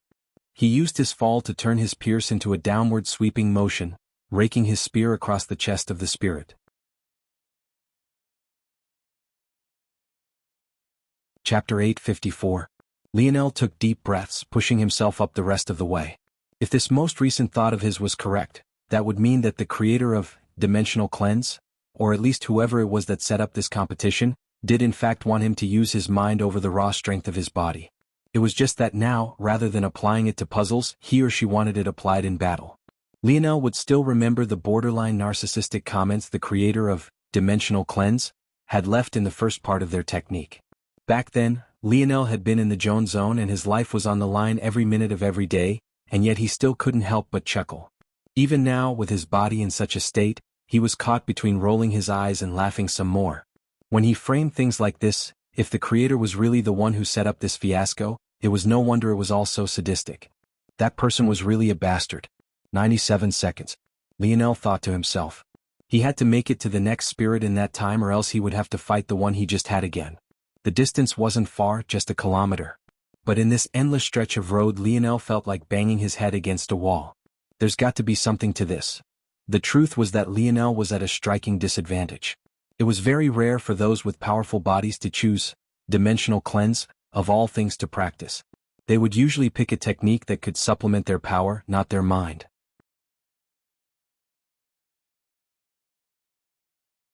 Chapter 855. Lionel's Dream Force acted. Thanks to his Dream Force having fused with his 3-star constitution, it wasn't restricted by the laws of this place. This thought led one of Lionel's split minds to explore the possibility of fusing other forces with his stars, but it was quickly dismissed. It had required a very special set of circumstances to allow for this. Lionel soon ran into another problem, though. He had never constructed any star elemental mage arts. It took a second of his time left, more than he had even spent to deduce things to this level, to reformulate a simple arrow spell to be formed with a star elemental foundation. The moment the mage art was complete, to Lionel's pleasant surprise, an arrow of sparkling star force radiating a pure silverish white appeared.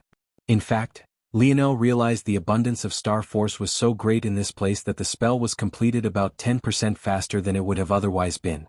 Lionel nodded to himself. This was a good sign he was learning more about this place. Though he was inwardly kicking himself for not trying to deduce these things earlier, it was better now than never. To Lionel 97 seconds with his thinking speed and split minds might as well have been days. Though that 97 seconds was now 96. He adjusted himself, realizing the next time he calculated the restructuring of a spell, he would have to assign more minds to it to cut down on the time.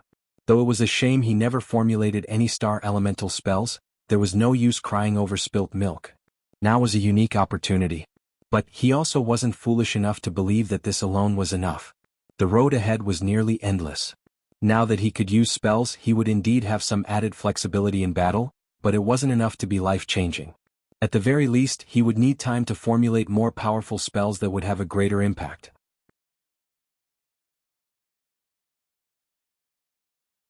Chapter 856. 3 young women and a large man shared a table in the private room of a restaurant. Among them, the blonde young girl clenched her hands tightly on her lap, staring down at the wooden patterns before her. Savon felt like she was walking on pins and needles. This had to be the oddest family dynamic she had ever been a part of. Emil hadn't even asked her about who she was or what she was doing here. After Yuri casually introduced her, that was the end of it, and he hadn't said a single word to her. In fact, he barely nodded, something she almost missed because she found it difficult to look him in the eye. The father was expressionless. The daughter was expressionless. The adoptive daughter was expressionless.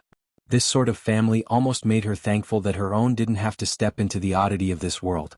Even if she had to be alone because of it, at least she and them would never reach a point where this was how they interacted.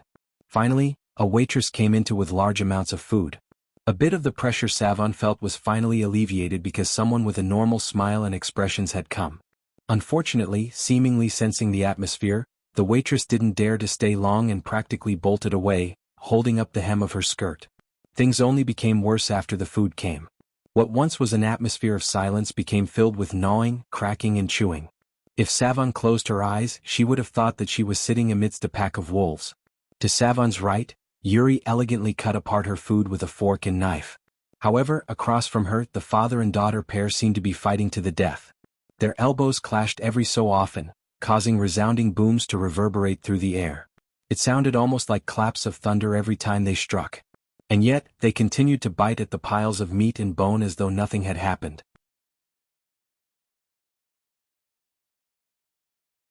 Chapter 857. On one hand there was Lionel's ability.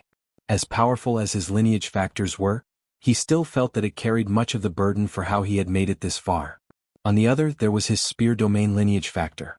It had been mostly neglected, but now it was practically his only path toward salvation. As powerful as his King's Might lineage factor had the potential to be, Not only did Lionel not have enough subordinates to scale it properly, it was ultimately just a supplement to strength he already had. This led him right back to his spear domain lineage factor. Lionel's brows furrowed as the time continued to tick by. It was an impossible question. It had taken him fractions of a second to think to this point. The moment he came up to this blockage, time seemed to flow like water, and its speed was only getting faster. Even after 80 seconds was left, Lionel still hadn't made any headway to answering this question. Did he just have to abandon his ability entirely? But that couldn't be right. Cutting off his ability would feel no different from losing an arm to him. Who was to say that there wouldn't be a point in battle where it would be useful? But Lionel couldn't just leave things as is. It obviously wasn't working how things were now. If he just tried to press forward, he really could be that brainless meathead the creator was trying their best to weed out completely. 60 seconds. It was like trying to hold two extremes at once. Was it even possible?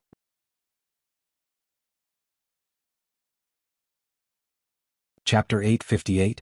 The memory suddenly hit Lionel like a ton of bricks. It was as though he had thought of something, but the true ramifications, or maybe more accurately, implications of it, didn't hit him until a moment later. It felt like he was on a roller coaster with everything whizzing by so fast it was difficult for his eyes to keep track. But there was just that one small moment that appeared for just long enough to catch his attention, just barely. That day.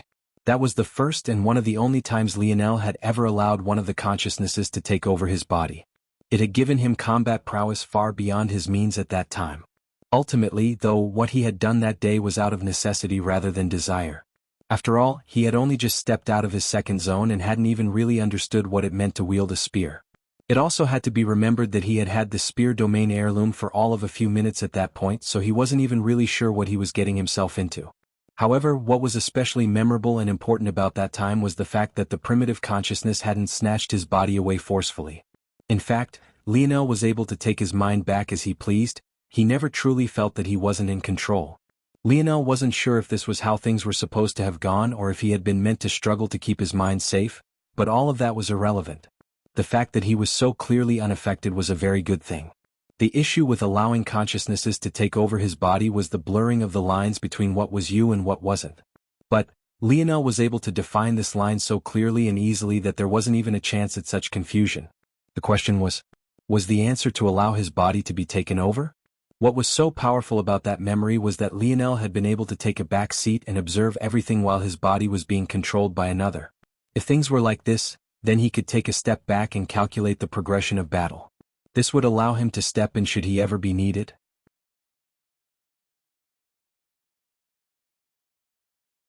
Chapter 859. The blade of red energy looked no different from a real blade. It shook the surrounding air, sparkling with a translucent sheen that emitted a grandiose power. However, its majesty was overwhelmed by the ever-growing sound of blades clanging against one another. A strong force whipped about Lionel, forming into a growing dome of strength that enveloped him and eventually even the spirit before him. What did it mean to have a spear domain lineage factor? All this time, Lionel had focused too much on the spear aspect. However, it was precisely due to this that he had ended up neglecting one of the most powerful cards in his hand. It was like a clash of memories was finally coming together into one, forming a full picture that Lionel had completely missed until now. That day his consciousness was taken over. That day he mastered the primitive consciousness for the first time. That day he touched upon the true form of universal force, causing him to step upon the king's path. That day he finally realized that he was truly meant to be a king. What was a domain? What was the spear domain lineage factor? An indifferent light reflected in Lionel's gaze. He took a step forward, his spear spinning in his hand, following an elegant arc. Chapter 860. The young man's sword slightly twisted in his hand, the flat of its blade catching the blue rays of sun coming from the distance and sparkling with a translucent sheen. He wasn't sure why it was he had looked in that direction, it was just the feeling of something familiar. As for what it was, he had no idea. Curious. His robes fluttered, his steps seemingly slow but his true pace being at tens of meters a second. He seemed to effortlessly glide forward. His sword vibrated in his hands continuously, almost eager to the point of flying out of his hand. Haha. He could no longer hold back his grin. It's been a long while since I, the sword deity, has met something that made my blade thirst. Sword deity was of course not his name. In fact, it wasn't even close. The truth was that even others hadn't given him this name like one might expect. He had named himself. If one went even deeper to the true root of the matter, no one even knew of him. After the humor of it all faded away, those who understood how the strongest powers of the dimensional verse worked would sink into their own solemn expressions, looking toward this young man with arrogance that could poke a hole in the skies with the utmost seriousness.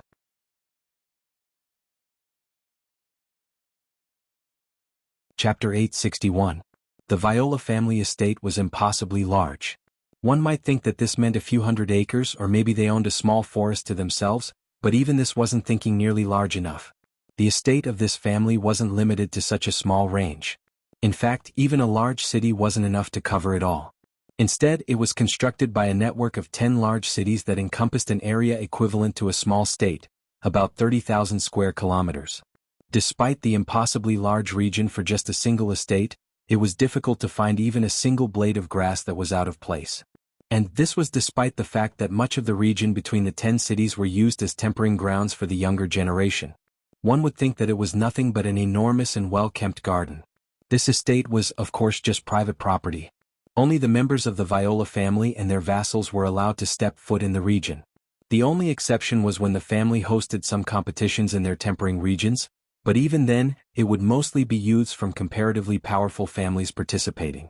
Rarely, the Viola family would hold such competitions to find new vassals like Aina's father. But this had many hoops to jump through to even be considered, the least of which were exorbitant fees, not to mention many rounds of screening. It could be said that not only were vassals extremely rare in comparison to the number of the Viola family members, each one was a talent that could even match up to the heirs of the family, not that they would ever have a chance at succession. As the only daughter of a Viola family vassal, Aina had certain privileges as well. Due to the rarity of vassals and given the size of the estate, it wasn't surprising that the father-daughter pair would have a large mansion and room all to their own. In fact, their living abode could be considered to be an estate as well, just that it was more normal in size. The accommodations left by the Viola family for their subordinates were quite excellent. Most vassals who managed to succeed would move their entire families over to subordinate themselves to the Viola family, so Emil had enough room to accommodate thousands of people. But there was usually no one but himself.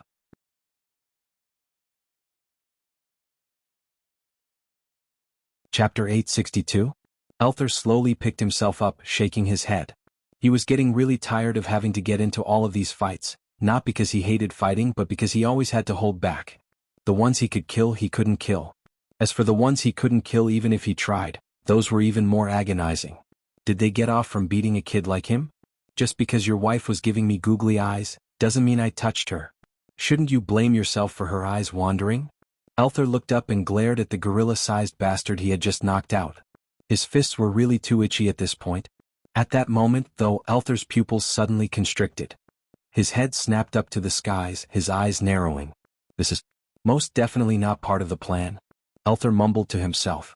The Oryx community, despite their advancements toward the importance of the mind in conjunction with the body, was still quite primitive. Their sanitation wasn't the best, their roads were still paved of dirt, their homes were simple constructs of wood, mud and dried grass. They were ultimately still living in a time countless centuries behind everyone else. One of the tasks Elthar was left with by Lionel was to improve this. However, the method in which he did so was also important.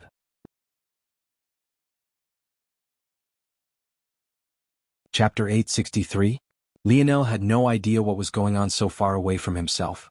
It was true that he had never considered the possibility that someone would try to form diplomatic relations with the Oryx, but this was mostly because of how unlikely that it was. The Oryx were not human. This was maybe the most important reason.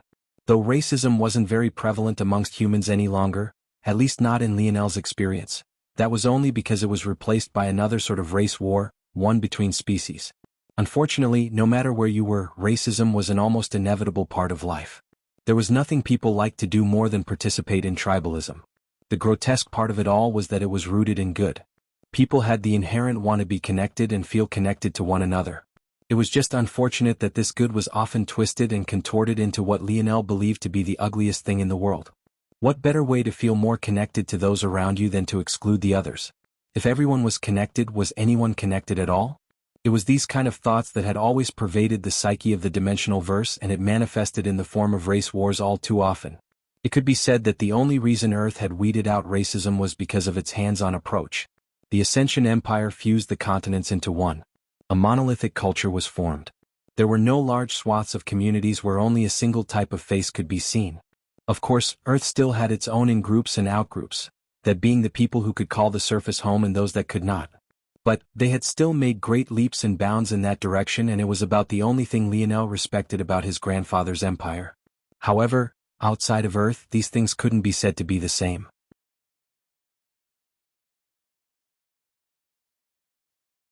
Chapter 864. Lionel took another large breath. The spiraling of blue star force this time was even more violent and rampant. Every ounce of force within 10 meters surged toward him, filling his lungs to the point they seemed like they might burst. Not quite. Almost there, Lionel's mind spun, undergoing several calculations at a time as he continuously adjusted the force art. However, as Lionel progressed, he quickly realized he was approaching a bottleneck. His progress was slowing, and he subconsciously felt that he would reach a barrier he couldn't push past with more calculations very soon. This wasn't the first time Lionel had run into such a problem. While he was force crafting, there were many times the blueprints he thought of couldn't quite meet he marked the wanted them to. When things reached that point, the best choice was to always scrap the design and start anew, because this barrier definitely meant that there was a fundamental flaw to his approach. A fundamental flaw, HM? Lionel's gaze suddenly sharpened as he took a heavy step backward. A blade of blue swung down heavily before him, missing the tip of his nose by just a hair. A fine line of blood trickled down and dripped from Lionel's nostrils, his pupils constricting to an extreme.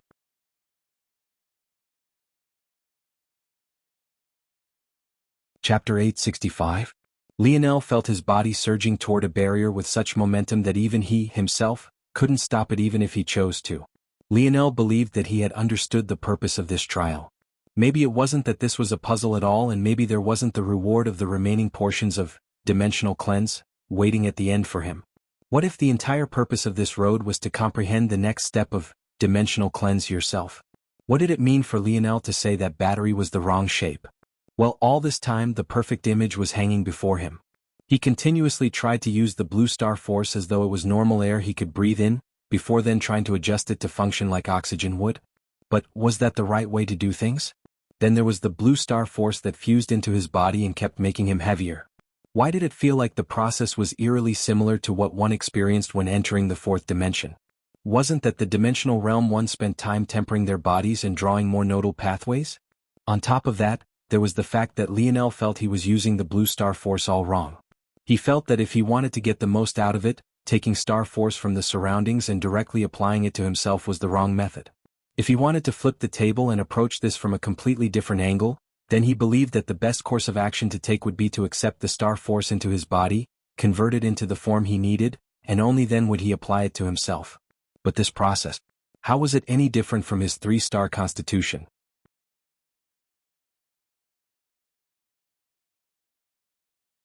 Chapter 866. The 3 swirling masses of blue star force began to compress as the silver-white star force continued to pulse. They fed off one another, seemingly trying to find some sort of balance. However, maybe in the history of the dimensional cleanse technique, no one had ever formed all 3 stars of the 4th dimension at once. There were 3 foundation layers for dimensional cleanse. The first was for the 3rd dimension, the second for the 4th, and the last for the 5th. Each would produce a maximum of 3 stars, of which most wouldn't be capable of forming even one.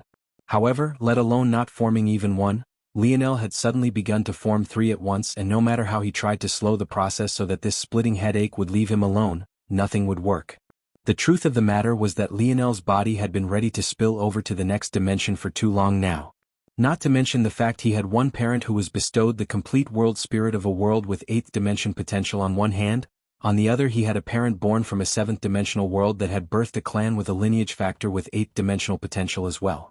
The fact he had remained in the 3rd dimension for so long, all while spreading his limits thin through his metal body and his dream force, was almost a form of blaspheming. If it wasn't for the fact his body didn't know how to progress to the next level, it would have long since done so. It was like a hole had been poked through the barrier toward Lionel's next advantage, large waves of crashing waters ramming through it and forcing it wider and wider. If it was said that the best breakthrough was one that came naturally, this was more than just natural. It was almost like a wine locked away for thousands of years, fermenting to the point of achieving a potency that could knock someone out with a single whiff, let alone a sip. The trouble was that Lionel's body had to be the bottle that contained it all, and it was on the verge of collapsing. Lionel roared into the skies, his body pulsing with a blinding light.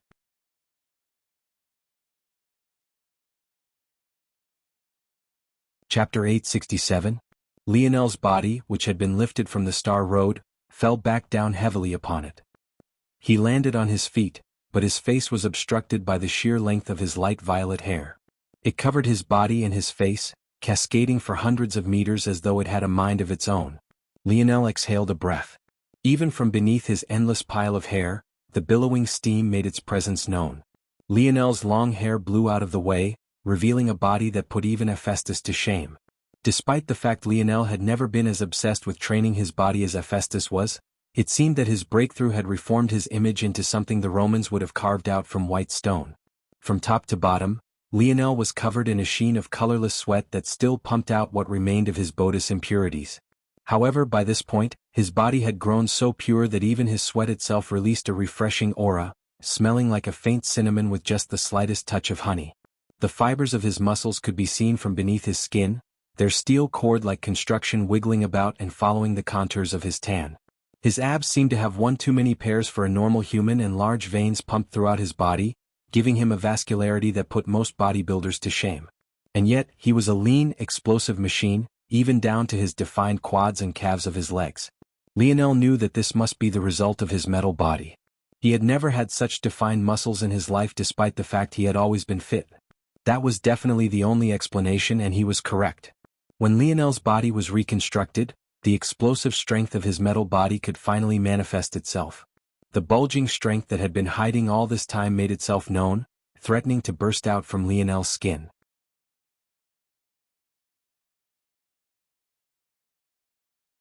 Chapter 868. Lionel's fist shot forward, blasting the head of the spirit into pieces. After he was done, he almost felt bad about it. He had just reacted as quickly as he could and didn't even think much. The poor guy didn't even get a chance to take a good look at his face. I should put on some clothes. Lionel, unfortunately, didn't have another pair of sweatpants, so he could only use Valiant Heart Mountain's white pair of hammer pants. It would have to do for now. Despite his success, Lionel didn't feel any sort of complacency. The road ahead still seemed endless, and it was impossible to tell how many more opponents he would need to face. Who knew, maybe after 100 more rounds he would be right back to gasping for air. Thinking to this point, Lionel measured the change of his strength he calculated with his last leap, then adjusted himself immediately. It only made sense that he had missed the mark like this. Though Lionel had been taking measured steps in the past, that didn't mean he was going slow, at least not in the eyes of a normal human. After all, he had to cover a kilometer in less than 100 seconds. That would be like running that 100 meters 10 times at world-class third-dimensional speed. He had been trying to tap into that speed once again, but forgot to account for the change in his Botus strength because he knew he was running out of time before the spirit appeared again. He didn't want to take on any added weight he didn't have to.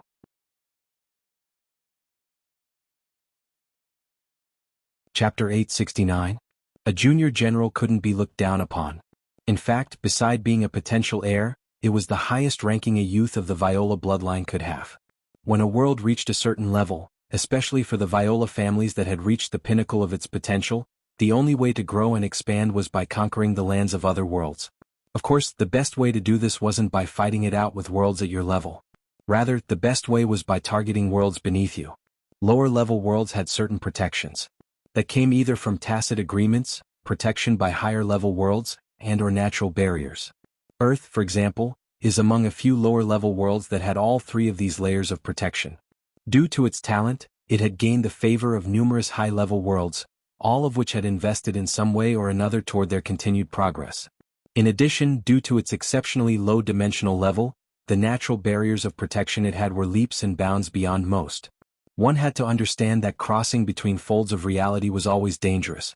However, crossing from a higher dimensional fold of reality to a lower fold as a higher dimensional being was both exceptionally difficult and exceptionally dangerous. The only exception to this is if one had a certain affinity for the fold of reality in question, for example, having been born there. This was all to say that the junior generals of the Viola family played a large role in bolstering their strength. It was they who led campaigns to lower-level worlds and conquered them in the name of their family. To gain such a right definitely meant that you were among the best the Viola family had to offer. However, Being from the sixth city was a small knock on Samson's prestige among them. Do you want to read more chapters? The estate of the Viola family was formed of 10 cities.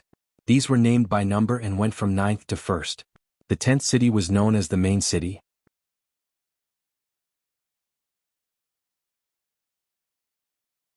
Chapter 870. Samson removed his foot from the armored youth's head and kicked him away toward a relay station not far from them. Get this bastard out of my sight. I have no interest in protecting dead weight. There weren't a small number of youths of the Viola bloodline that were unsatisfied with the vassal system. But there was nothing they could do. They didn't have the power to change things, and even when most of them did gain power, they chose to leave things as they were. The trouble was that vassals didn't have a very strong connection to the family to begin with. They were essentially glorified hired guns. So, the best method the Viola family had to keep these experts by their side was to treat their families well. If a vassal died in the line of duty, their family would also be well taken care of. However, should that vassal not have an heir, their family would not be allowed to stay in the Viola estate. The trouble was that the descendants of vassals had an overinflated sense of worth. And this was especially so for descendants from vassals in the second, first and main cities. This was because the vassals in these cities were amongst the most important to rope in for succession wars. In such a situation, wouldn't it be too foolish to offend a family member of such a vassal? So why was it that Samson dared to do this at all? It was because Richard was a special case. He had the support of one of the 2 eternal vassals, one of the only 2 vassal families that managed to pass down their title from generation to generation. In addition to this, his mother's background wasn't simple, and should he succeed on the current expedition he was on, there was a 60% chance the claim to succession would be his. On top of that, the youth he had just kicked away had a father who was a vassal from the second city. And, considering his lack of talent, there was no way this title would be passed down. Also, as far as Samson was concerned, the potential heirs that didn't dare to offend the youths of vassals never stood a chance at the head position to begin with. All right. Samson clapped, feeling that he had established his authority well enough. This zone is quite a special one. According to our analysis tools, it actually seems to be related to General Phi. After doing some research, I found out why. This region was among those the general conquered back in his youth. It was only after the empire fell that it then fell into our hands. Samson was about to continue explain, but he saw the blank looks on all their faces. Even the few he thought were comparatively better than the others, like those 3 masked women over there, didn't seem to know what he was talking about. Do you want to read more chapters? He shook his head, lamenting the state of these youths as though he wasn't actually younger than a lot of them. From a young age, he had been training to be a general. In addition, as a member of the Viola family's main bloodline, he had also been drilled with all sorts of history. However, the legend of General Phi shouldn't be one that one had to be a history buff to know. How could one be in the 6th dimension and have never heard of the Silver Empire?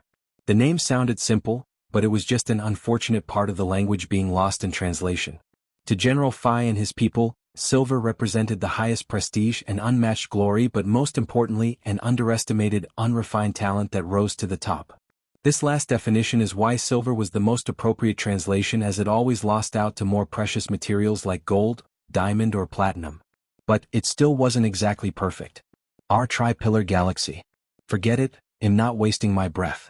All you need to know that it is very possible that we will have to face General Phi in his youth.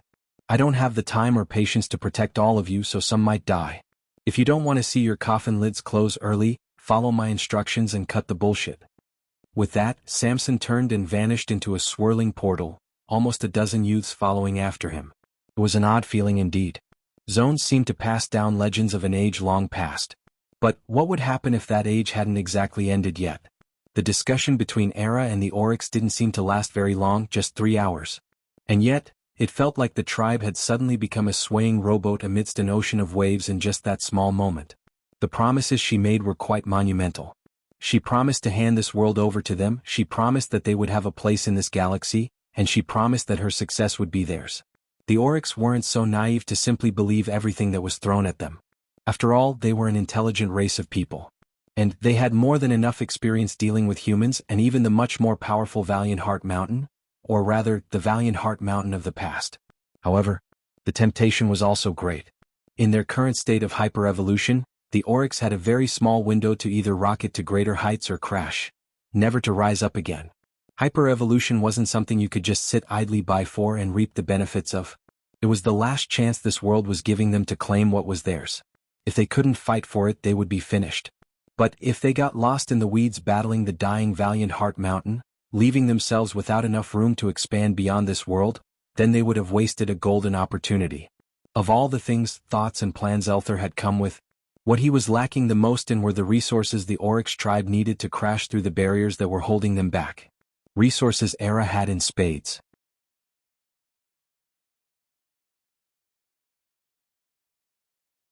Chapter 871.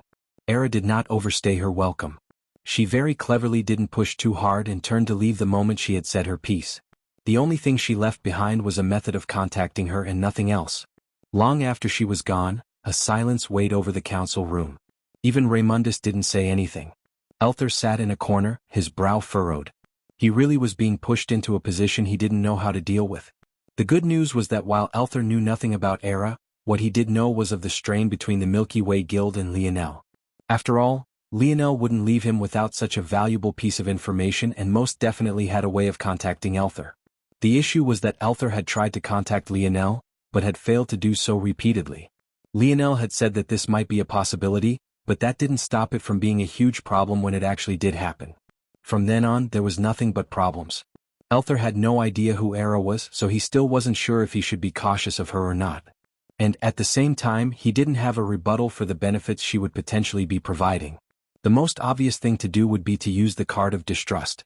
The problem was that there was no real reason to distrust Era with the exception of one. She was human. For obvious reasons, Elther would be a fool to use this card to try and sway the Oryx. What? Because in just another few months to a couple years at most, Elther would definitely have to transfer over whatever strength he gained from the Oryx to Lionel. If at this moment he tried to stifle their growth by using distrust of humans as an excuse, then what would he do when that time came? When it was exposed that he had been working for a human all along, not only would any trust he had built up crumble, any shot they had at a smooth transition would go up in smoke.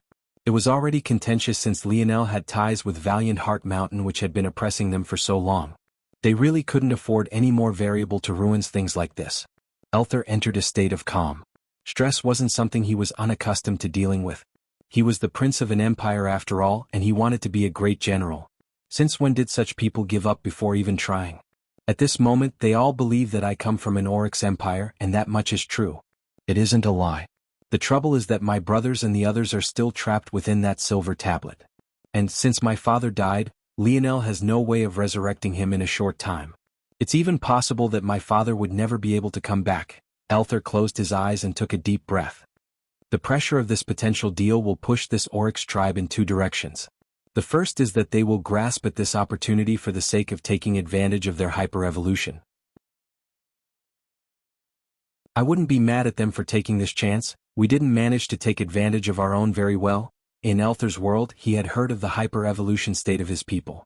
In fact, his seemingly human-like appearance, with the exception of his horns, along with his battle form were all elements of this. However, Elther's people didn't manage to maximize their hyper-evolution. If they had, they wouldn't have been forced to share their world with Alexander. Though Elther kept referring to things like this, the reality was that the world he had experienced was just one of the many potential branching futures of Planet Valiant. So, he was well aware of just how important the hyper-evolution state was. Though he had benefited from it, he would be even more powerful if his ancestors had made better use of it. So, he really couldn't blame this tribe for being tempted. The second option or path is that their dislike of humans will cause the pressure I face to increase. More and more will want to learn more about my origins. They'll want to know where my people are, what they'd have to do to go. Their urgency will be on another level. Elther exhaled a long breath. The only way to fix this is resources. They need resources. The Oryx tribe didn't need things like weapons or treasures. What they needed was nutrition and energy. They needed to stimulate and be able to train their bodies to maximize their potential. They needed training and sparring to push themselves to their limits. Only like this would they be able to maximize their hyper-evolution state. The latter could be provided by Era. Obviously, she would want to send them into countless battles, or else she would have never come here. However, if they also relied on Era for the former, i.e. the food and energy sources, then they wouldn't be just warriors, they would be slaves. Being warriors was easy enough to extricate themselves out of. But if they became dependents, that was how they'd be controlled. The truth was that the situation wasn't as bad as it seemed. Just like Lionel didn't know what Era was up to, neither was Era aware that Lionel was slowly pulling the Oryx to his side. If Elther could manage to make it so that the Oryx could use Era but not be manipulated or abused by her, then this might very well be a good thing. The ultimate question, though, was how. At that moment, just as Elther was racking his brain, he felt movement within his spatial ring that made his eyes narrow. When he heard the message he received, he fell into deep thought before nodding inwardly. The message wasn't from Lionel, but, "Little one, what do you think of all of this?" Raymundus' words interrupted Elther's thoughts. Right then, numerous gazes shifted over to the overly handsome Oryx prince.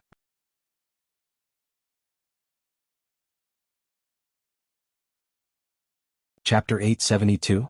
Elther looked up to meet the murky gaze of the head of the tribe. He didn't answer immediately, instead looking around and gauging the reactions of everyone else.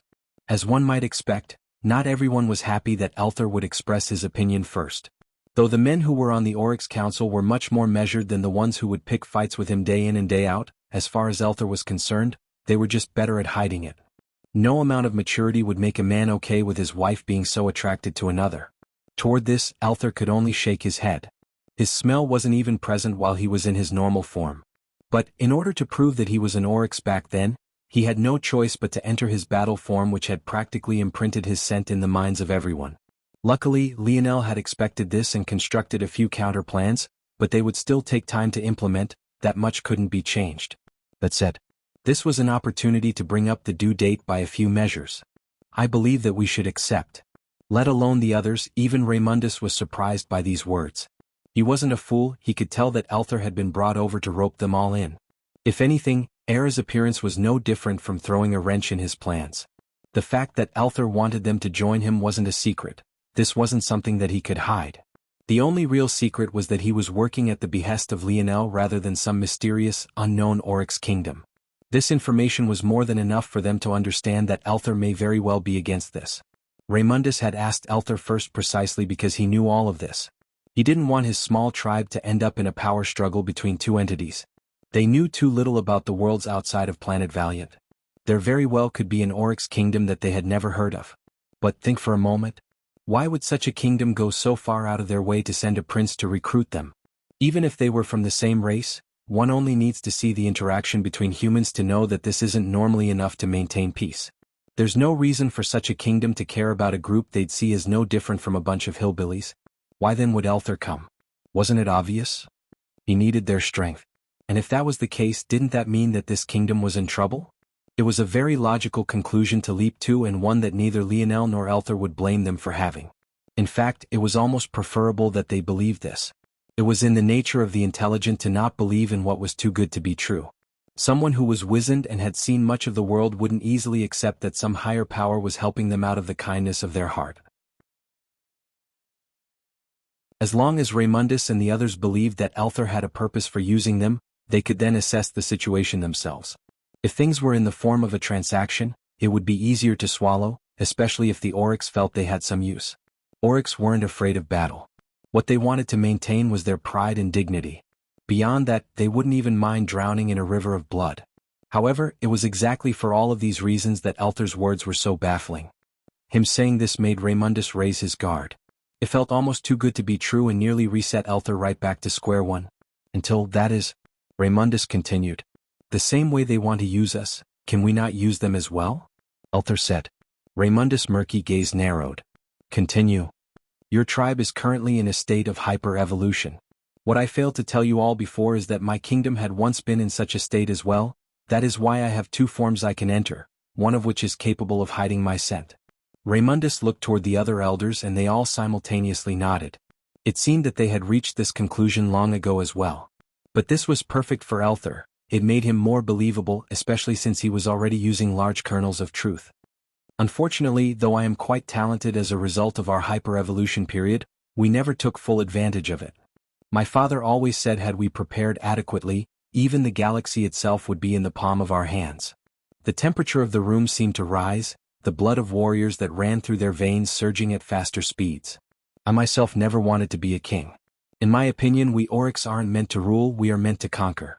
Whatever means that we can grab at that greater strength with is the path that we should take. There is no illusion here, I do want you all to join my kingdom as warriors beneath our flag. However, I am also keenly aware of my kingdom's current weakness and its inability to help you all. At the same time, I don't want to see my fellow Oryx fall into the hands of someone who only wants to use you without understanding you. So, I say to use her. Take her as a chance to see the broader universe, to fight on larger battlefields. I will be there to fight by your sides. I can also guarantee that my king will do everything in his power to ensure that you aren't reliant on outsiders. We can use this opportunity to make this galaxy, no, this universe, fear the name of the Oryx. Elther's voice boomed. Even if he never wanted to be a king, what general couldn't rally his soldiers? This burning passion he was seeing reflecting back in their eyes, this was exactly what he wanted.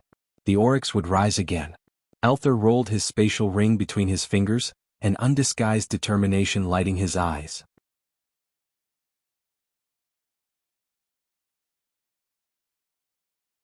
Chapter 873. Many hours later, Elther returned to a small home of wood and hay. When he closed the door, he breathed out a long sigh. He wasn't sure if he had made the right choice or not, but his instinct told him that this was the best-case scenario for the current moment. Whether or not that yellow-dressed woman's intentions were pure or not, he had no idea. He could only do his best to ensure that this Oryx tribe survived. Sitting down on a mat of tied-together thin strips of wood, Elther calmed his breathing. It was about time he started his training regimen for the night. But first, Elther pulled out the talisman from within his spatial ring. He didn't worry about being overheard because Lionel had already left certain fail-safes for this. He replayed the message he received earlier and nodded to himself. Like he had thought before, this message wasn't from Lionel. Rather, it was from a person named Alan. He remembered Lionel describing him as a man who wore glasses for the hell of it. If he recalled correctly, Lionel seemed to have been laughing a bit too hard at that prospect, humor he didn't quite understand. Of course, he had no way of knowing that Lionel's own father wore glasses for no reason as well. It didn't make sense in the past considering Earth's technology, and it made even less sense now that Lionel knew how powerful his father probably was. Lionel, for some reason, found it amusing to compare Alan to his father, another thing that Elther wouldn't understand. If Elther knew Alan, though, had know why Lionel found it so hilarious. Before Lionel's breakthrough into the fourth dimension, it could be said that Alan's physique was the greatest out of all of them. The man was chiseled year-round and never took a break on anything, whether it came to his diet or training. But, at the same time, he didn't chase women, he always wore baggy clothing, and he cosplayed like he was a nerd, even to the point of being obsessed with computer programming. If it wasn't because they shared a locker room together, none of them would ever know how ripped Alan was. Lionel had known Alan for so long that it all seemed normal to him by this point. But, he realized when he was trying to describe him to Elther that all his teammates were a bunch of weirdos, so he had laughed beside himself. This aside, Alan had contacted Elther to let him know that he had managed to establish contact with Kayla and the other former members of the Polished Glass faction. Very soon, Elther would be able to accept a shipment that would be a great boon. Lionel didn't detail his other plans to him, but it seemed that Alan and the Polished Glass faction would become the backbone of raising funds while Lionel was away. With their help and Lionel's support from the background, they should be able to accumulate enough fairly quickly.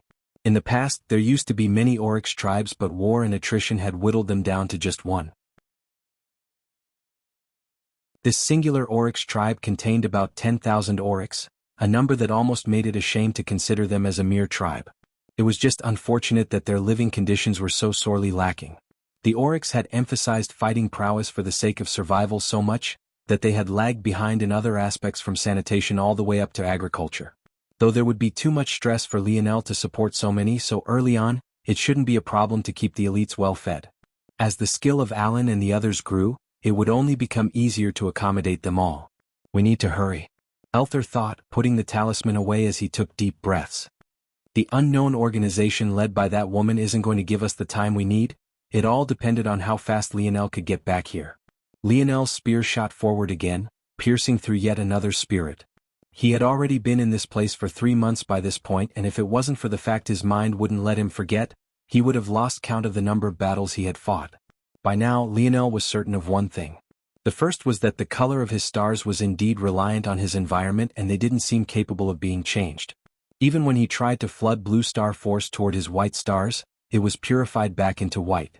However, this didn't seem to be as big of a problem as he thought, because he could evolve his stars as he pleased. The only issue lay in the fact his stars were out of whack. The foundation of the third dimension was supposed to be energy. The foundation for the fourth was meant to be the body. and the foundation for the fifth was supposed to be the mind.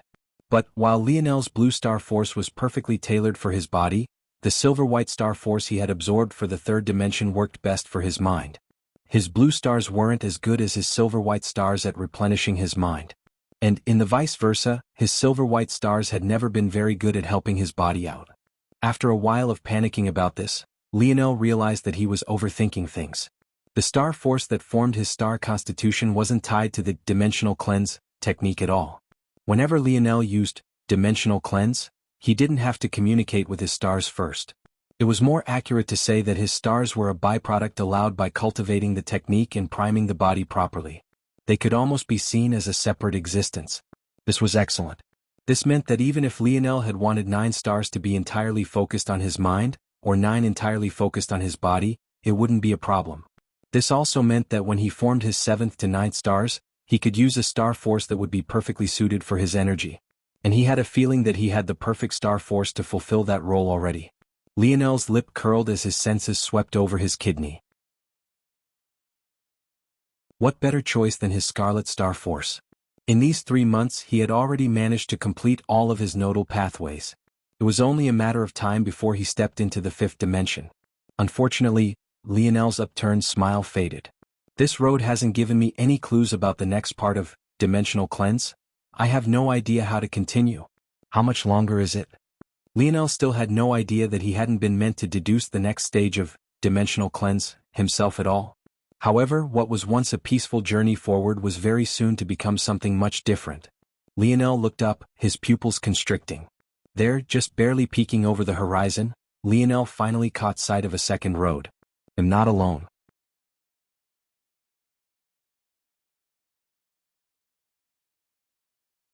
Chapter 874. Up ahead, what must have been at least a dozen kilometers, Lionel caught sight of the faint luminescence of another road. It was a bit of a jump for him to assume that there must be others due to this alone, but the angle of approach the light road was taking was far too damning.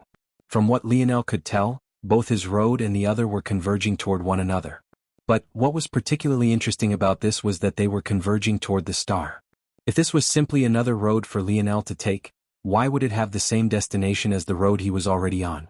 There were only 2 possible explanations for this. The first was that there were multiple potential starting points of this trial and he just so happened to be given a memory or tied to this road as opposed to that one. In that case, it wasn't necessarily true that there was someone else over there.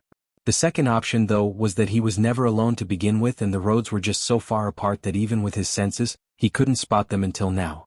It didn't take long for Lionel to realize that the second was the answer.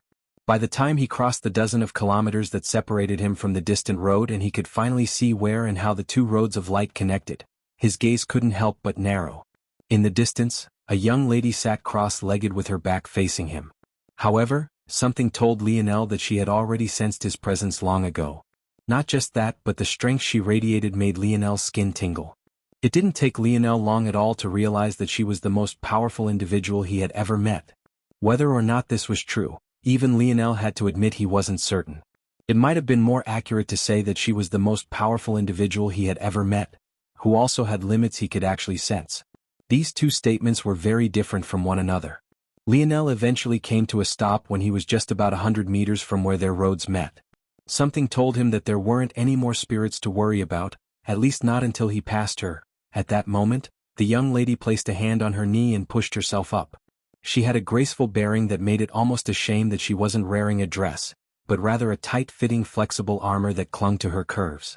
Despite the well-defined outline of her silhouette, her clothing didn't seem raunchy or overly sexual in the slightest. One almost couldn't see even a single hint of her skin. It was to the point where her flexible armor rose up from her collarbone to form a half mask that revealed nothing but her eyes and her forehead. She had deep, warm blue eyes and delicate brown skin that looked smooth even under Lionel's scrutiny. It was almost a shame that the only piece of it available for observation was on her forehead. I don't know if I should thank you or hate you for making me wait 2 months. The young woman suddenly spoke, her voice sounding far louder than anything Lionel had expected. Every stereotype he had formulated about this woman seemed to fly out of the window in just that single instant of time alone. He had expected her to not talk at all, or even if he pressed her to, that her voice would either be cold and detached or soft and restrained. And yet, it was none of those things. Loud really was the best way Lionel could describe it, almost to the point of being grating on the ears. It wasn't that her voice sounded annoying, but rather that it was hard to appreciate it when she put so much power behind it. It was like Lionel was listening to a speaker with the volume up so high that the sound distorted. 2 months. Lionel blinked. I guess it makes sense now though. You actually entered this place at the 4th dimension. Who are your elders exactly? What were they thinking? You know, you only ever get 2 chances at this. Forget it. This is good news for me. I got to rest for so long amidst such revitalizing star force and I get an easy ticket out of the first round. The young woman blinked innocently. Even though Lionel couldn't see the rest of her face beneath that mask, he still felt that she seemed quite adorable. As for being angry at her words, he really didn't feel bothered at all. If anything, he took it as a joke. He was much more interested in getting information out of this woman. First round? Lionel asked. The young woman blinked before shaking her head. Oh, you poor child. You must be one of those stragglers that stumbled on one of the map pieces, right? The young woman shook her head before freezing. Wait, if you're one of them, then how did you solve the puzzle?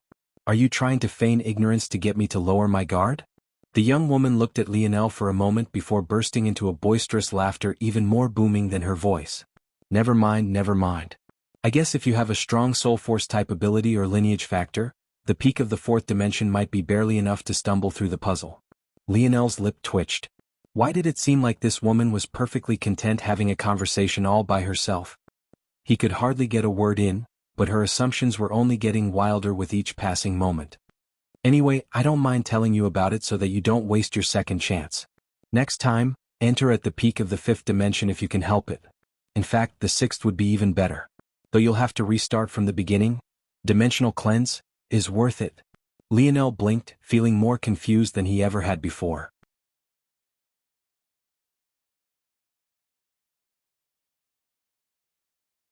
Chapter 875. Firstly, you could restart from the beginning? Had Lionel known this, why would he waste all this time being stuck at the 3rd dimension? He would have switched to another technique as a placeholder to bolster his strength. By then, would all of the things that had happened in the past months even have a chance at getting off the ground? Of course, Lionel knew that he was being naive. When it came to things between he and Aina, they had ignored a lot of the problems that had been creeping up for too long. If it wasn't this, then it would have been something else down the road that separated them. And that separation, having festered for even longer, might have been even worse than this one. Lionel shook his head, ignoring these useless thoughts. You can restart? Lionel cut the young woman who was about to go on a rant off. You had to know this. Oh, right, you probably don't know this either. Dimensional cleanse is a very special technique. It's very compatible with pretty much everything. You don't necessarily have to restart, but you do recultivate from the beginning. You can then layer dimensional cleanse and your other technique for a stronger effect. Most, though, only practice the first 3 layers of dimensional cleanse, because even a 1-star constitution is a massive boost to someone's combat prowess. If you're lucky enough to get 2 or 3 out of 9, you'll be set for a lifetime. Lionel raised his brows. So that was how it was. Should he be layering another technique with dimensional cleanse, then? Or did it matter at all? Anyway, like I was saying before, this is the first round. The 3rd dimensional layer of dimensional cleanse is pretty much widely spread, but it's really too difficult to form stars from that layer. Most say that it's easiest to form stars at the 5th dimensional layer of the technique, but still quite difficult. I say you might as well give yourself as many chances as you can. Oh, right. The first round. Like I was saying, the trial before is just the first leg, the real test starts now. When I win this round, they'll give me the 4th dimensional layer of the technique.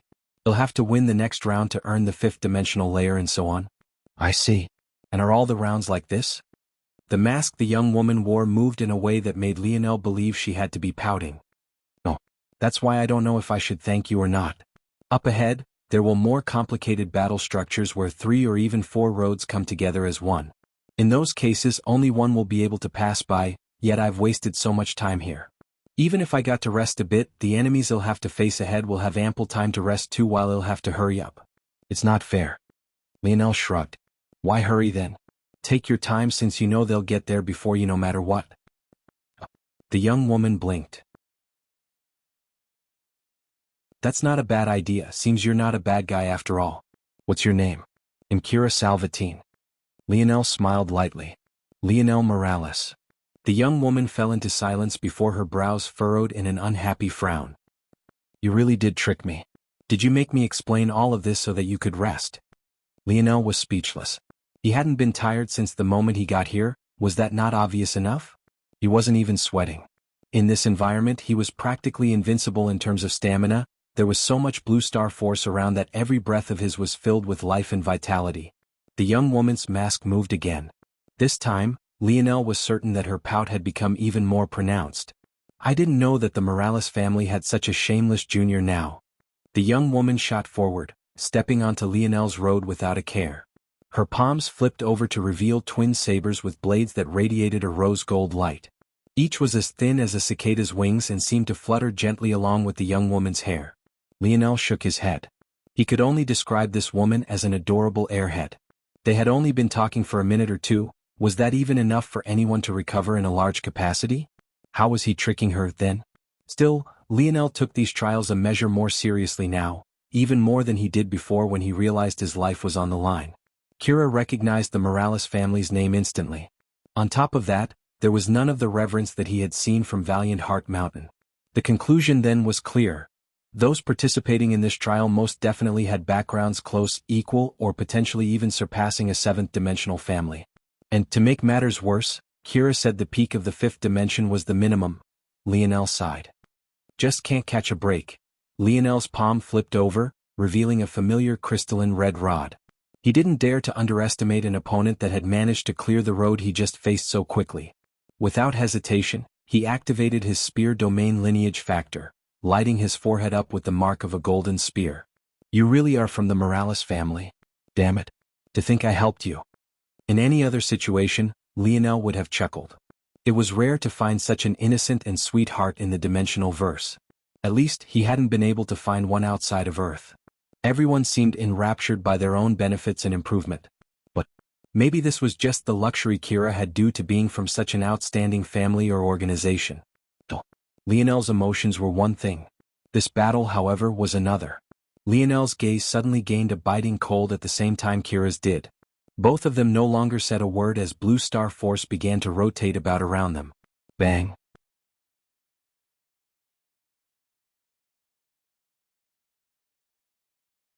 Chapter 876. Lionel blocked the twin sabers with the body of his spear, but his gaze still narrowed. He was so used to his weapons and treasures being far beyond that of his opponent that he was somewhat caught off guard when he was finally on the losing end for once. According to his calculations, if not for the large swaths of blue star force in the surroundings, his spear might have already been cut in two. No, 3 pieces. Those twin sabers are both silver-grade weapons. Lionel's lip twitched. Even his best weapon at the moment was a quasi-silver spear. Of course, it could be used for more than just its sharpness. But he had a feeling that Kira's sabers were the same. It was just that he hadn't managed to push her into using them to their full potential. Is it normal to give fifth-dimensional youths sixth-dimensional weapons like this? Lionel lamented this as though he hadn't been using fifth-dimensional weapons at the third dimension. At the same time, he had no idea that Kira had only been loaned these weapons for the sake of the trial. They would be taken right back after she was done. In fact, if not for her status, even borrowing would have been impossible. Of course, Lionel could access silver spears now as well. It was just that it wasn't worth it. Only the spear that claimed a peak would have a domain to learn, and Lionel wasn't quite ready to claim a quasi-gold spear just yet. He would have to cross into the fifth dimension first for that, and even then it would be difficult. Lionel had all of these thoughts in an instant, but Kira had already reacted quickly. Realizing that she couldn't slice Lionel's weapon apart like she wanted, she pressed forward, raising her sabers again to maintain her forward momentum. However, Lionel, who had been standing in place all this time, swept his spear downward toward Kira's legs. The timing was so immaculate that it almost seemed as though Kira was presenting her thigh to be chopped off as she stepped toward him. Kira's eyes flashed, her wrist twisting as one of her sabers blocked. Though Lionel's actions had stifled her forward momentum, she was still able to brandish her second saber, spiraling it toward his neck with another twist of her wrist. Lionel's calm gaze didn't falter. He shifted his spear's trajectory slightly, causing Kira's saber to perfectly collide with its blade. Using the downward momentum of Kira's swing, he allowed the upper end of his spear to swing upward, blocking Kira's second, twisting strike. This wasn't the first time Lionel was battling a dual wielder, but it was most definitely the first time he was battling one with such deft skill. Neither one of Kira's hands seemed to be dominant. Her attacks were swift, controlled, measured and powerful. Her close combat instinct didn't seem to lose out to Lionel, who was both relying on his spear domain lineage factor and his innate ability. In fact, Lionel found himself constantly being on the defensive. Her body is heavier than what it should be. It's either that she also has a defensive lineage factor that's been locked away by this place. Or, Lionel's brows raised. Was he really so lucky? Hey Kira. Kira didn't respond, her sabers becoming swifter and swifter. Her body began to sway in a unique rhythm, her mind becoming lost in a dance of blades. Every one of her strikes left a trail of blade force in its wake. The paths it took were etched into Lionel's mind even without conscious effort. But when he put them together, he felt a slight hint of awe. It was the most beautiful budding rose he had ever seen. He watched its progression from start to finish. First it was small and closed off. Kira's blades in that moment were sharp, compact and sturdy, emphasizing stability and a slow, steady rate of growth. And then it opened for the first time, blooming into a youthful maturity. Kira's blades grew more wild, unrestrained, filled with a willingness to see the world and to have the world see her. A gorgeous dance of passion, excitement and curiosity. The flower began to age. Its stem weakened, its beautiful rose petals grayed, and it gave the world the last rays it had left to offer. It was then that Kira's blades became the most deadly, filled with a death-like energy. The energy itself never truly appeared or manifested, suppressed and disregarded by this world of star force. But Lionel had a feeling that if he ever had to truly meet it in battle, his life wouldn't be in just a small amount of danger. And yet, even now, Lionel felt as though he was battling with his life on the line. Kira's blades didn't carry the intent to kill, but if they did, Lionel's jaw clenched. I thought I could beat you without using it. Kira suddenly spoke, her voice softer than Lionel had ever heard it before. At that moment, Lionel could finally hear the intricate layers of her cadence and the delicate softness of a beautiful sound that matched Kira's original elegance perfectly. The only voice Lionel had ever heard that made him swoon more was Aina's, and that was only when she was in her uncursed form. But, you're way too strong for someone in the fourth dimension. You learned the true form of universal force? I guess I have to use it too. Kira suddenly began the dance again. But this time the air around it was completely different. Lionel, who already had cuts all over his body after the first time, had to face the same dance again. This time, however, Kira wouldn't be holding back. What once was nothing but an illusion suddenly became so corporeal that Lionel felt that he could reach out and touch it. Universal force surged all around. Unfortunately, it wasn't at the Four Seasons realm. It was at the heavenly body realm.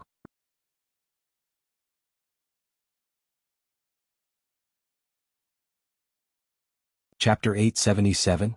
Lionel's eyes narrowed, his body explosively shooting backward without hesitation. There simply wasn't enough space to maneuver. The road might have seemed quite wide, being at least 10 meters in width, but with his speed, this number might as well have been a single meter. In order to prevent accidents, he had been purposely leaving a meter of buffer space between himself and the edge, so this further cut down his room to just 8 meters. This made it all the more difficult to avoid Kira and her thin sabers. Lionel knew that Kira was in Tier 4 of the 5th dimension. It was clear that she hadn't listened to her own advice when coming here, or maybe she just believed that she didn't have to be restrained by the same rules Lionel did. However, Lionel didn't blame her even if the latter was the truth. He could tell that if it wasn't for the Star Force weighing her down, he wouldn't be a match for Kira. In fact, even if the Star Force was weighing her down, as long as she had access to her lineage factors and her ability, dealing with Lionel would be child's play. What Lionel had yet to realize even to this point was the fact that had his own ability not been related to the mind, it too would have been suppressed in this place just like Kira's. That said, Lionel also didn't feel bad that Kira was at such a disadvantage. What greater disadvantage could there be outside of being an entire dimension beneath her? Thanks to all of this, the playing field had been leveled. Until, that is, Kira suddenly began to use her universal force. Not only that, but it was also an entire level beyond Lionel. A complete heavenly body realm comprehension. Lionel smiled bitterly as Kira's energy rose explosively. Her strength increased by more than 10 times, and whatever heft her steps had been limited by seemed to practically vanish. She became like a leaf floating in hurricane-force winds, and yet her seemingly frail body was unaffected, following the ebbs and flows with a deft skill. A map of the stars appeared behind Kira. Lionel could see the streaking meteors, the sparkling moons, the vibrant planets and the radiant stars. All of it revolved around a delicately sculpted rose. It had more petals and layers than a lotus. Its color was as crimson as a drop of blood and more beautiful than a twinkling ruby.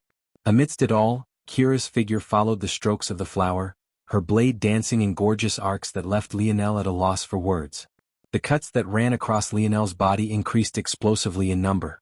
At times, the blade didn't even seem to touch him before a streak of blood was forced out, following the arcs of Kira's force as though to become one with her saber as well. Still, amidst all of this, Lionel could tell that the only reason he was still here was because Kira had no real intent to kill. He could see it from the twitch of her muscles to the trembling of her blade that she didn't seem to want to take that final step.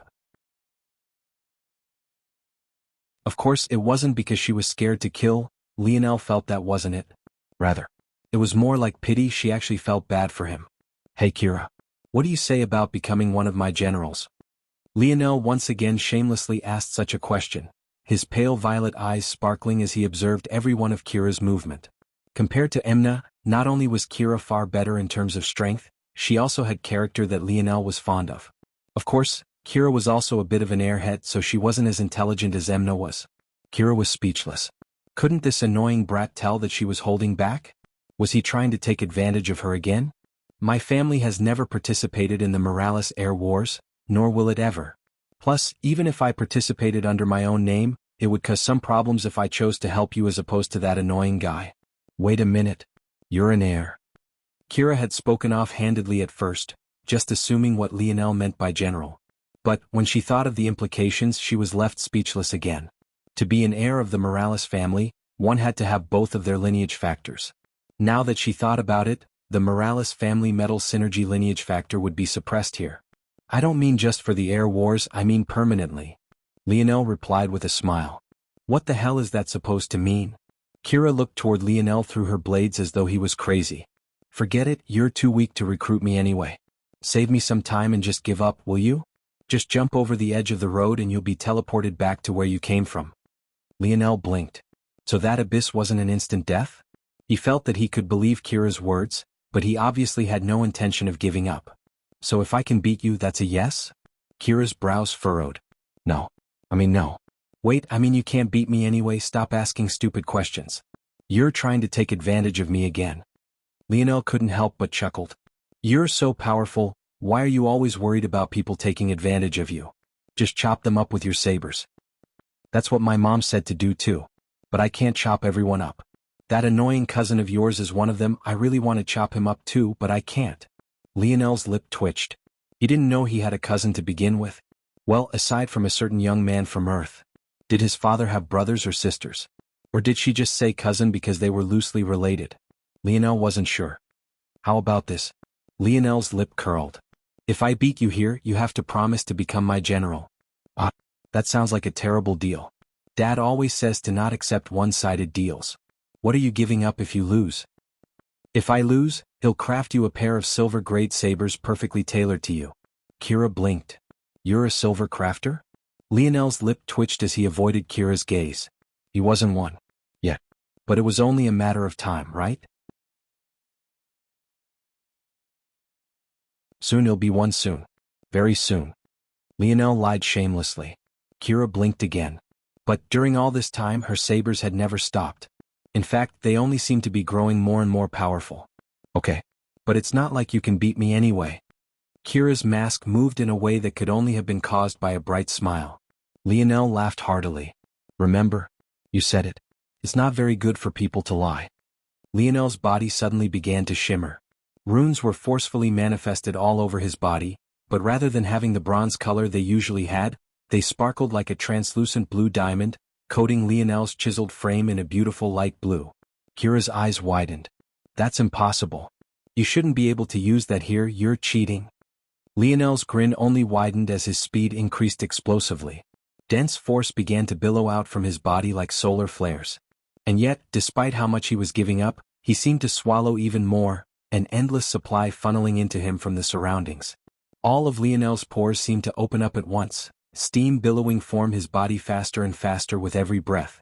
In just a split moment, his strength stepped over an unimaginable threshold. Star fusion. Lionel's irises became so bright that they shimmered like two floating balls of amethyst. He shot forward, breaking through Kira's initial defenses with a shocking ease. The latter was so taken aback that she forgot to hold back, but just when she was panicking at having unleashed her full strength, she found that even that wasn't enough. What? Kira was at a loss. Crossing dimensional barriers to do battle was something you only heard about in lower dimensions. Such a thing happening in the highest 7th or 8th dimensions was absolutely unheard of, especially not when the person in question was a genius like her. Unfortunately, Kira was at too much of a disadvantage. Lionel had formed 3 stars with a special blue star force in the surroundings, something even the creator could never have predicted.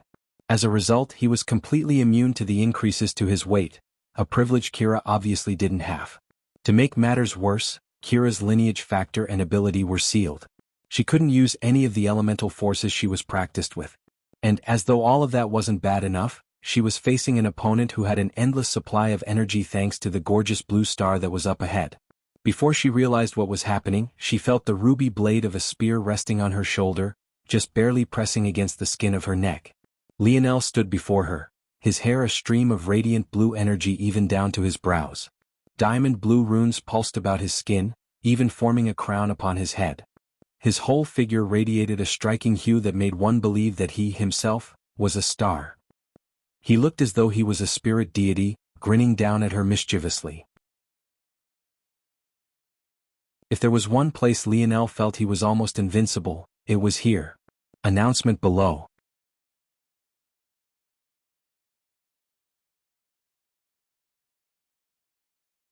Chapter 878. I win. Lionel grinned, his teeth practically sparkling like shimmering diamonds as the energy continued to billow around him. Kira was truly speechless this time, even to the point she forgot to shout out her words like she normally did. She almost sounded like a little girl who had been wronged at this point, the pout beneath her mask becoming more and more pronounced. Remember, you have to keep your word. Lionel's grin didn't fade. Humph, you cheated. How did you use your metal synergy runes? They should be blocked in this place. Lionel smiled knowingly but didn't explain. If he did, he would also have to explain how he had formed 3 stars in this place by deducing the 4th dimensional layer of dimensional cleanse. Even if he was unaware before, it was impossible for him to still be ignorant now. Obviously, he hadn't been meant to deduce anything. In fact, Lionel felt that he understood what was supposed to have happened here now that he had interacted with Kira. That blue star in the distance radiated a special energy that was quite good at revitalizing the body. It was chosen not for the sake of allowing comprehension of the 4th dimensional layer, but rather so that those taking this trial wouldn't have to worry about sleep or food. At the same time, though, due to the special properties of the star, it had the side effect of adding to your weight. This did well to allow the star to double as a positive and negative for this trial. On the one hand, you wouldn't need to worry about fatigue or hunger, but on the other, it made the challenge tougher. Lionel, though, foolishly thought that he was meant to deduce the next layer from the context clues left behind. However, it seemed that he had really overthought things this time. This, unfortunately, left some lingering worries.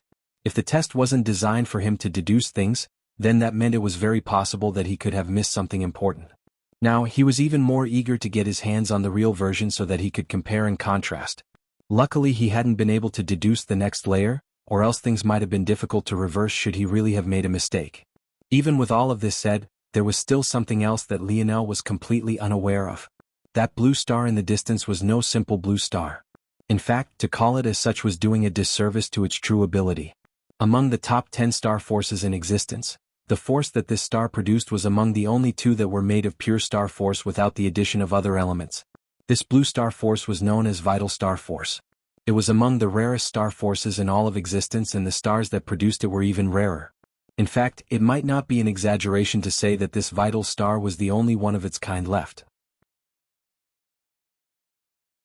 The Dyson sphere that spun around the vital star wasn't there to just harness its energy, it was also in place to keep the star living far beyond its normal lifespan. What did this mean? Well, Lionel was probably the only one to be foolish enough to deduce a cultivation method amidst a battle trial. He was also probably the only one foolish enough to not only deduce it, but actually act upon what he deduced. He was further the only one foolish and lucky enough to have the affinity necessary to form not just 1 star but 3 simultaneously. This was all to say that maybe in the entire dimensional verse, Lionel was the only one currently living to have formed 3 stars of vital star force. You're not going to go back on your word, right? Lionel blinked innocently. You shameless. Mother said to avoid shameless men like you. Lionel laughed. He had no idea how Kira's family felt confident in sending such a naive young lady here to fend for herself. Then again, considering her strength, maybe they didn't feel like they had anything to worry about. Whatever, I can't help you with the air wars even if I wanted to. It would cause too many problems and my mom and dad would have to get yelled at again. I don't want them to get yelled at. Lionel sighed.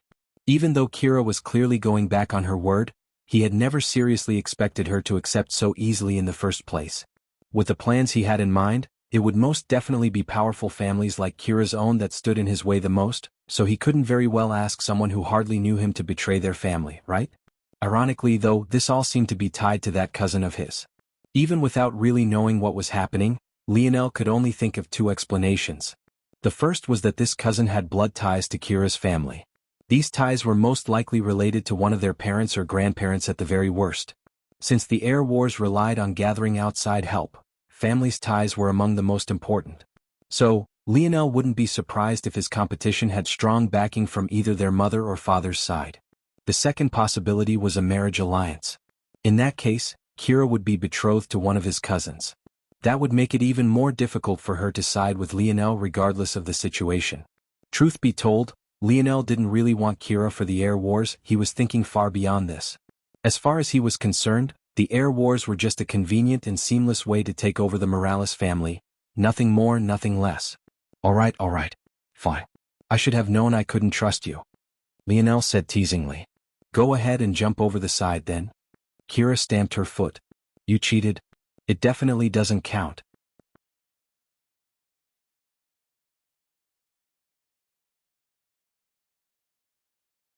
Chapter 879. Lionel was speechless. This girl was really an airhead. If it was so easy to cheat in this place, why didn't everyone do it? Okay. I cheated. But you still lost. Kira glared at Lionel and began muttering to herself. Clearly she was feeling conflicted. After all, their competition hadn't said that no such cheating was allowed. So, Lionel hadn't done anything wrong.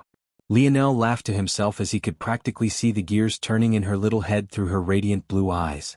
He was caught between believing that this young woman was quite attractive and thinking that she was an adorable little girl. Of course, Kira was at most a year or two younger than he was.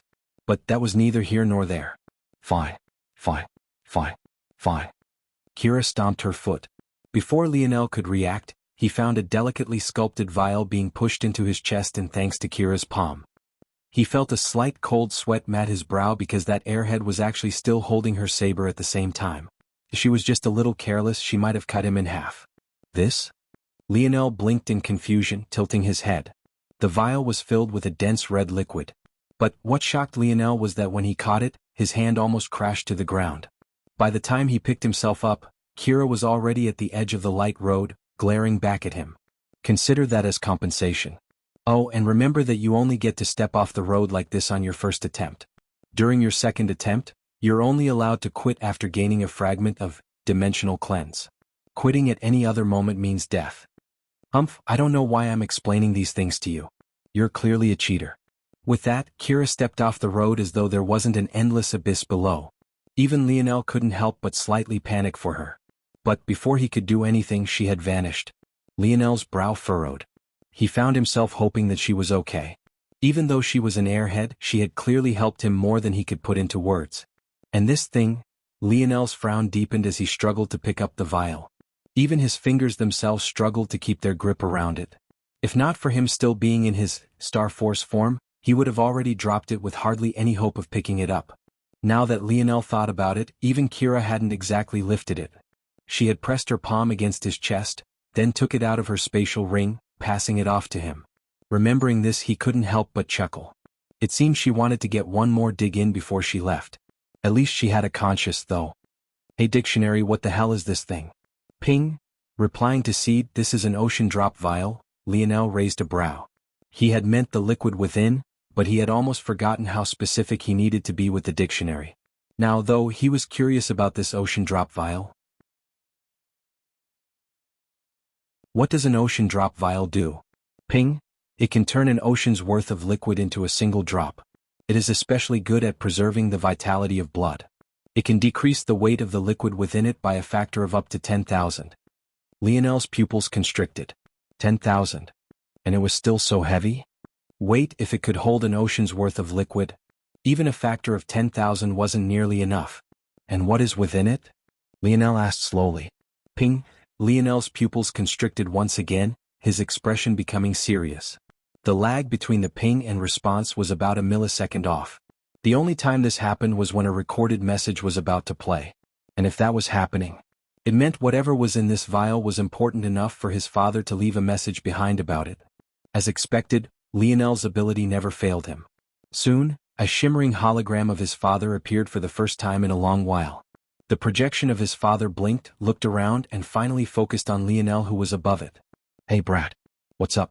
Been a while, huh? Lionel's face remained expressionless. Did this old man really expect him to fall for this same prank call bit again?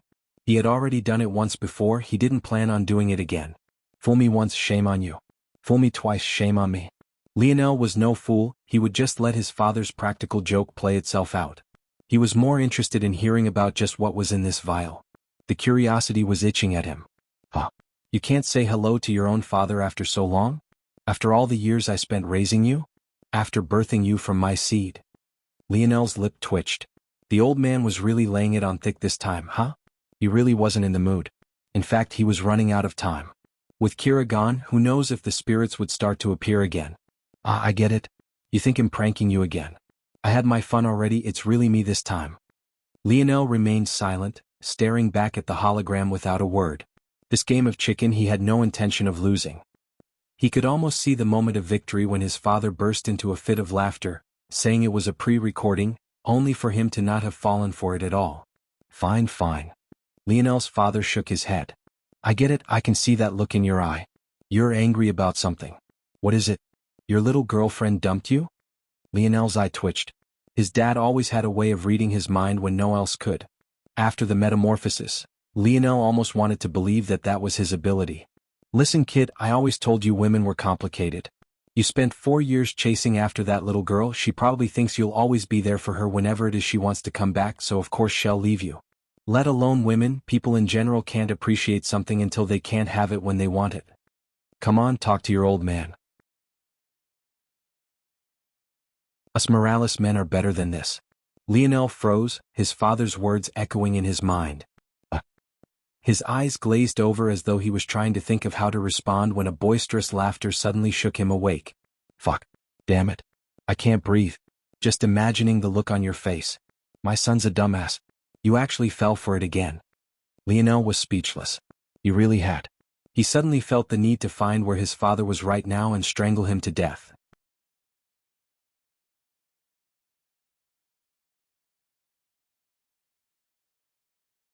Chapter 880? Lionel shook his head. Maybe someone else would have been truly enraged by now. After all, making jokes about such a sensitive subject was enough to trigger a lot of people, especially when it was about themselves. But Lionel had always been good at compartmentalizing things. At least he hadn't said too much before his father went off. This old man was really getting more and more annoying with age. The good news was that this was less likely to be a serious matter. After all, the last time a recording of his father was triggered, it was about the death of his paternal grandfather. Back then there hadn't been any room for joking at all. In fact, Lionel distinctly remembered his father being on the brink of rage, an emotion Lionel had never seen on him before. Since his father could joke now, at least that meant that this was a lighter matter. Unfortunately, Lionel couldn't have been more wrong. Lionel speechlessly looked from the dictionary to the vial and back again after his father's hologram faded. For a long while, or at least what would have felt like it with how many things ran through his mind, he didn't move or say anything. Void invalids. If it could be said that invalids were the failures of the universe and variant invalids were among the greatest threat, then void invalids were the creature lurking in the night, not in the sense that they were a bedtime fairy tale, but in that they were an existential threat to all. Invalids, as failures, were often the carbon copy of the races they supposedly failed from. Lionel had never thought about it before because all the invalids he had ever come across were humans, but what if the invalid in question was from another race? There had to be invalid beasts, maybe invalid oryx or invalids of any myriad of other races, right? Void invalids were invalids of a particular race, a race that would have ruled over the dimensional verse had they still existed. His father called these creatures void beasts. Void beasts had never had a world to call home. They were birthed from celestial bodies and roamed space with the same freedom that birds roamed the skies. They swallowed worlds as snacks and burped out stars for relief. These were the kind of creatures that were simply far too beyond Lionel's understanding to grasp. The current Lionel couldn't even sustain himself in the depths of space without special equipment. In fact, only sixth-dimension existence with special abilities and upward could do such a thing. However, from infancy, such void beasts took what he would find difficult as a time of leisure. And yet, they were not only extinct, they had been devoured by the invalids of their race, creating an all-new category of invalids all to their own. Void invalids. The truth was that this blood wasn't from a void invalid. As far as Lionel knew, invalids didn't really have blood. Or rather, they did, only up until their death, wherein their bodies became motes of light and force. The blood that Kira had given him was from the corpse of a void beast. According to the dictionary, it had less than 1% of its original potency left by the time Kira's Salvatine family had found it. From analysis, the original void beast had been dead for hundreds of thousands of years, likely longer than even that. The dictionary had further deduced that the void invalid that killed it likely only snatched away its ethereal glabella, swallowing it for its evolution. As for the rest of the void beast's body, it was fairly useless to it. Lionel could imagine a mountain corpse the size of a planet floating about in space, an endless river of red orbiting about it. It was said that the empty space in the universe was so vast that even if you pointed in a random direction and headed in it without deviating to the left or right, there was an almost 100% chance you would reach the end of it all without touching a single thing. For a beast as massive as the void beast, this was likely still true. Who knew how long its death had been an unknown blight on the world? Lionel was suddenly reminded of another thought experiment. If a tree fell in a forest with no one to witness it, does it make a sound? If you die alone in the vastness of space without a friend or family to remember you, did you really die? It was quite chilling. The void beasts were so powerful, and yet there were so few. They had no parents, no friends. They could hold the fate of the dimensional verse in the palms of their hands, but what did that count for? Lionel clenched the vial tightly. Just months ago, he was worrying over exactly how to continue to press Little Black Star's evolution forward, only for such a boon to end up in his hand. Even though the potency was less than 1% what it was originally, void beasts were still the rulers of all shadow sovereigns. Even though Little Black Star's ability placed him at the very pinnacle, he was greatly limited by how ordinary his origins were. The small body of Earth's minks weren't entirely conducive to producing powerful beings. This was why Lionel needed to help Little Black Star's evolution along with the blood of stronger beasts. The stronger Little Black Star's body became, the easier he would be able to accommodate the strength of his ability, and the faster he would grow. After absorbing the mimicry bat's blood, Little Black Star's talent shone through, and he was immediately able to awaken the strongest form of mimicry, ability Steal. Right now, this was already one of Lionel's strongest trump cards toward building the ideal world he had in mind. This alone was enough to prove just how strong Little Black Star's talent was. Lionel was curious to see just how much Little Black Star would progress after fusing with the blood of a void beast. Lionel's subsequent pace was just as slow. He took his own advice quite well. Since he would be behind no matter what, why would he ruin his own stamina just to not catch up anyway? Even though Lionel didn't have to worry about stamina at all in this place, he still chose this route. This was because the time he gained to not only strengthen himself but to reflect and think was invaluable. With every day that passed, Lionel grew by leaps and bounds. Star fusion was a technique Lionel formed using Camelot's magic system. He was able to further improve upon it by using his bronze runes as a medium. Star fusion could be considered a knight's technique rather than a mage technique. It essentially used his body as a core of a star, combusting energy to boost everything from his strength to his speed to even his reaction time. Lionel calculated that in the real world he would probably last a few minutes in that state, and it would give him the strength of an entire dimension above himself, something that proved just how fearsome vital star force was. At least this was the case when the gap between the fourth and fifth dimension was the target. However, in this world, with a vital star looming and the location being saturated with it, Lionel could stay in that state for as long as he wanted to. The only real limitation was the stress on his body. But even that had been fixed thanks to using his bronze runes. When Lionel activated his bronze runes, his body became sturdier and more solid. It was essentially like releasing hidden shackles on his metal body and allowing him to become even stronger. The reason this was necessary was quite obvious. Skin would never be as sturdy as metal and metal would never be as flexible as skin. In order to gain advantages of them both, some sacrifices had to be made, sacrifices that were unnecessary once bronze runes were activated. In their activated state, Lionel's body became both as hard as metal and as flexible and spongy as flesh, giving him the best of both worlds. By using his bronze runes as the passageways for his vital star force, Lionel was essentially forcefully awakening his metal synergy lineage factor without truly activating it. This gave his body added strength the vital star force was able to feed off of in a feedback loop. Vital star force would make his body more explosive and powerful. This would result in his bronze runes becoming stronger and make his body more durable and harder.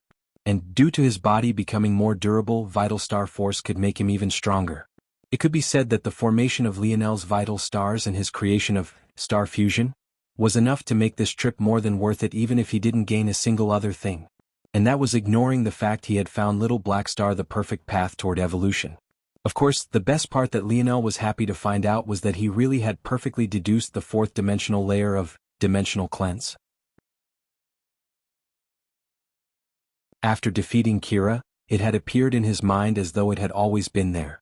The result was Lionel being impressed with even himself. Not bad if I do say so myself. Lionel chuckled. Lionel's gaze narrowed slightly. There, up ahead, he realized that he had made it to the next round after another 3 months. This time, however, there wasn't just a single road meeting his own. There were two. The two young men seemed to sense him at the same time, their gazes glowing with a hidden sharpness. It seems that they weren't nearly as friendly as Kira.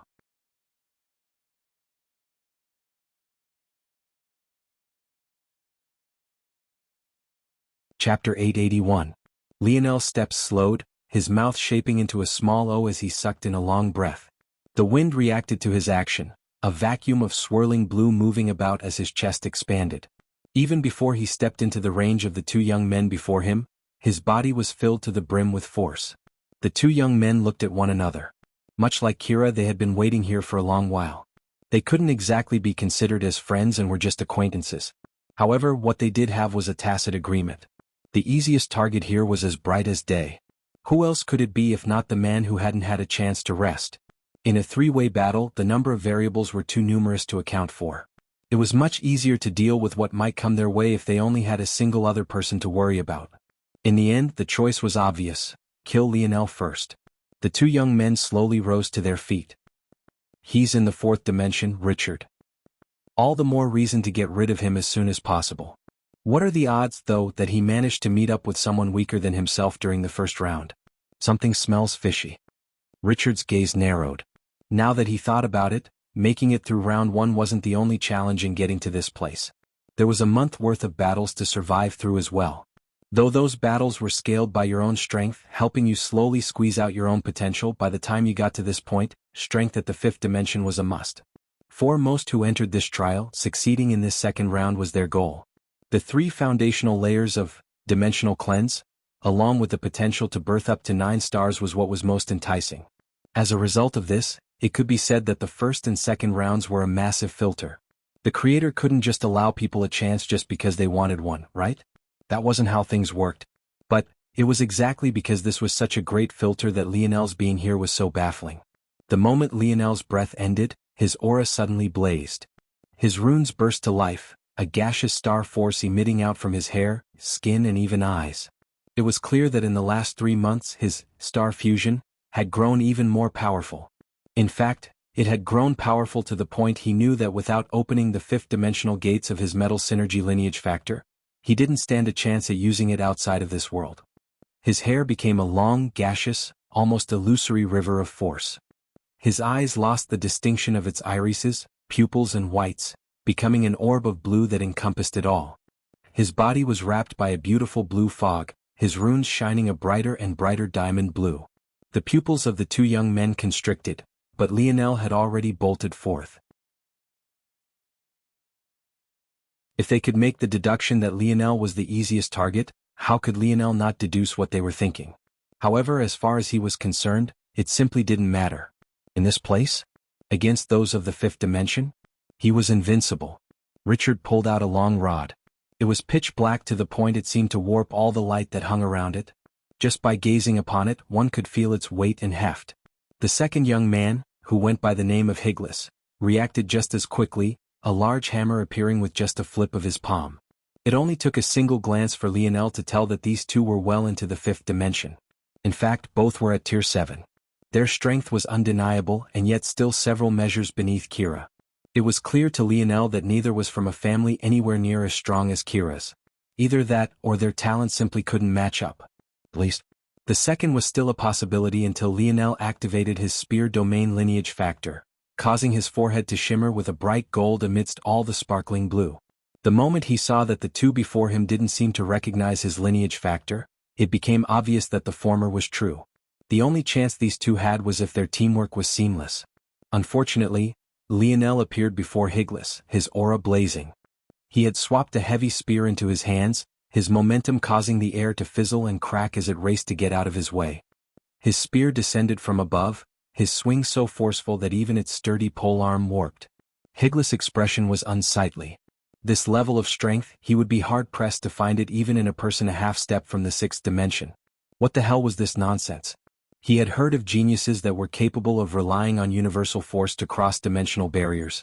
But this was very clearly not universal force. In fact, the universal force he could sense was at the mere 4 seasons realm, not nearly enough to cross such a large gap between them. Higlis had never felt so humiliated in his life. He had always had the utmost confidence in his strength, and yet that was what he was about to lose in. Bang! Higlis' expression changed as a weapon cracked and shattered to pieces. He would have bet everything that it would be his own, and yet it was Lionel's own heavy spear that couldn't withstand the impact. And yet, he didn't even have the time to celebrate. It was right at the moment of his elation that the wall of pressure slammed into him. His legs bent to the point his back slammed onto the road, the polearm of his hammer was pressed into his chest, threatening to split his body in two, and worse of all, he felt his orifices burst beneath the pressure, his body feeling as though it might implode from the inside out.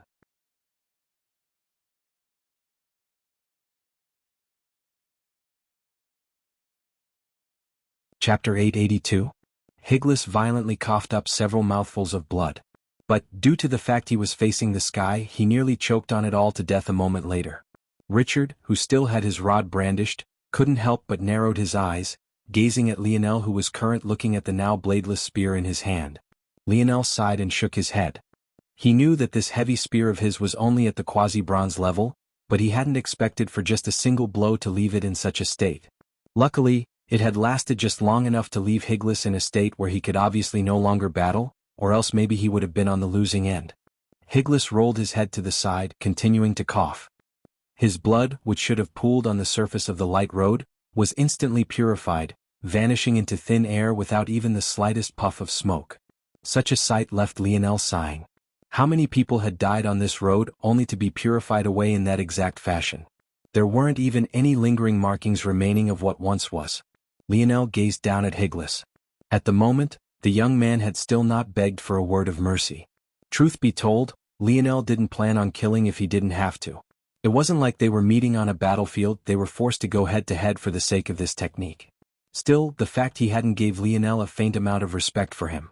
With a single movement, Lionel hooked his foot at Higlis' hip and kicked him over the side of the road. Of course, he had no idea if this was an act of mercy or not. For all he knew, this was Higlis' second attempt and not his first. If it was the second, that would mean that Higlis would die. But there was nothing that Lionel could do about that. He had no intention of giving up a chance to complete dimensional cleanse, just for the sake of kindness.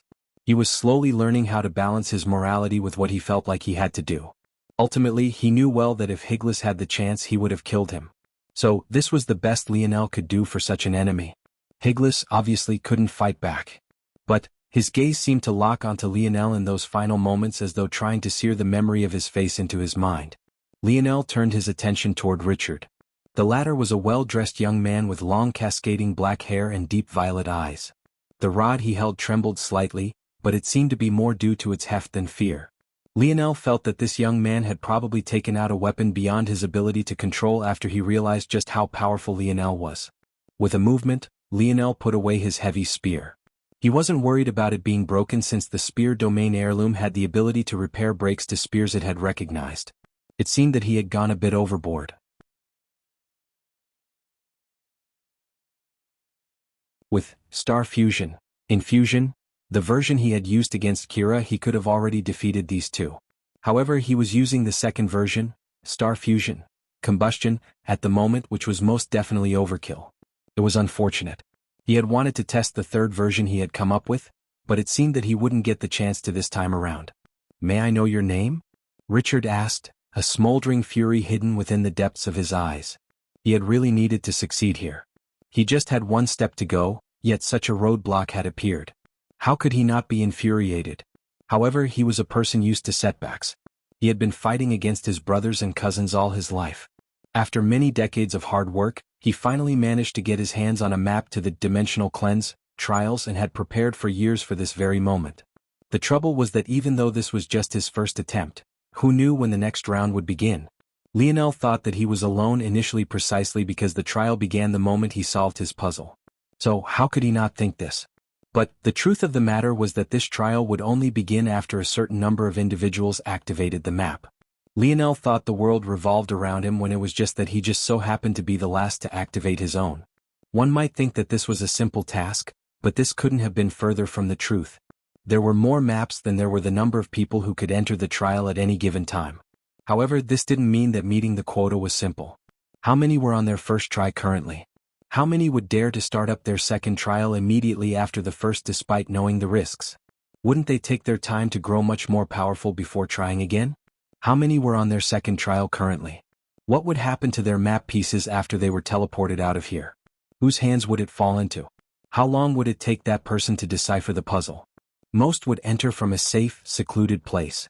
So who knew how long it would take to find their map fragments again? With all these variables in place, it took an average of 100 or so years for the trial to reset itself and begin again. At the shortest, it was a decade. At the longest, it could even take a millennia or several of them. Lionel had no idea about all of this, or else he would have been in awe of Kira's integrity rather than making fun of her for not keeping her word. At the same time, he would also understand why Richard was smoldering with unwillingness and rage at this moment. "My name is Lionel Morales. And you?" Lionel asked politely despite the fact he didn't particularly care. Richard frowned. "Morales?" It felt both familiar and foreign to him for some reason. "My name is Richard Viola, let's have a good battle."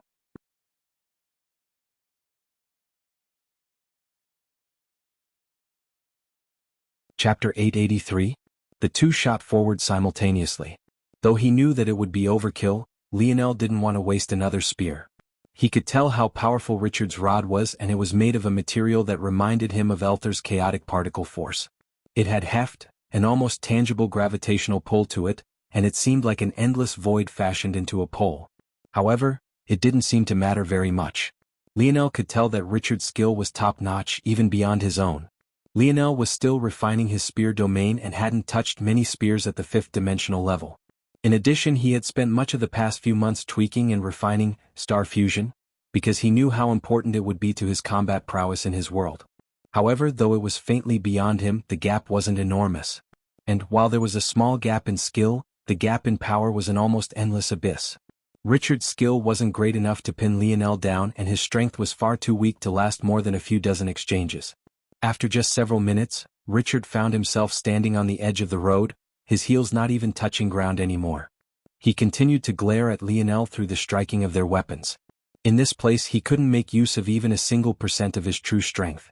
His body was heavy, his lineage factor and ability was sealed away, and to make matters worse, this young man he was fighting didn't seem to have any of these limitations. He could tell that Lionel was holding back for some reason. And even though he didn't know what that reason was, it only infuriated him more. He was so close. There was just a single person blocking his path toward securing the Viola family's airship for himself. And yet, he had actually run into such a roadblock. Richard grit his teeth and shook his head. It wasn't worth it. If he used it now, he would waste it, and his intuition told him that it wouldn't fix much of anything. The gap between his current self and Lionel was far too wide. However, he held on so that he could continue to analyze Lionel. There were two things it was patient and vengeful. He didn't know if he would ever run into this Lionel Morales again, but when he did, he would pay him back 100-fold. He likely has either a Star Force lineage factor or ability. It gives him a massive leg up in this place. But outside, he won't have nearly as much Star Force to work with. The only way to match up to this density of Star Force would be to battle near a star. However, unless you were in the 6th dimension, you couldn't even consider battling in space. And, unless you were in the seventh, approaching even a third-dimensional star was asking for death without appropriate protection.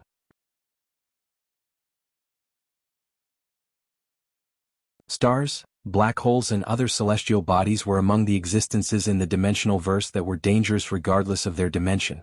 Depending on how you looked at it, this could either be an intriguing mystery, completely irrelevant, or something that made little to no sense. When Richard found he could no longer hold on, he didn't give Lionel even the chance to kill him. He slipped a foot back, hooking his toes beneath the light road before pushing back with his remaining foot. His rod spun in his hand as he swung at the bottom of the road with all his might.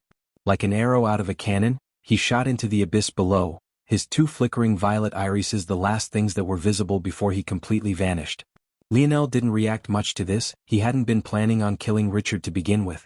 That said, he hadn't been holding back to spare him but rather to focus on his star fusion, and see if there was anything that could be tweaked and fixed.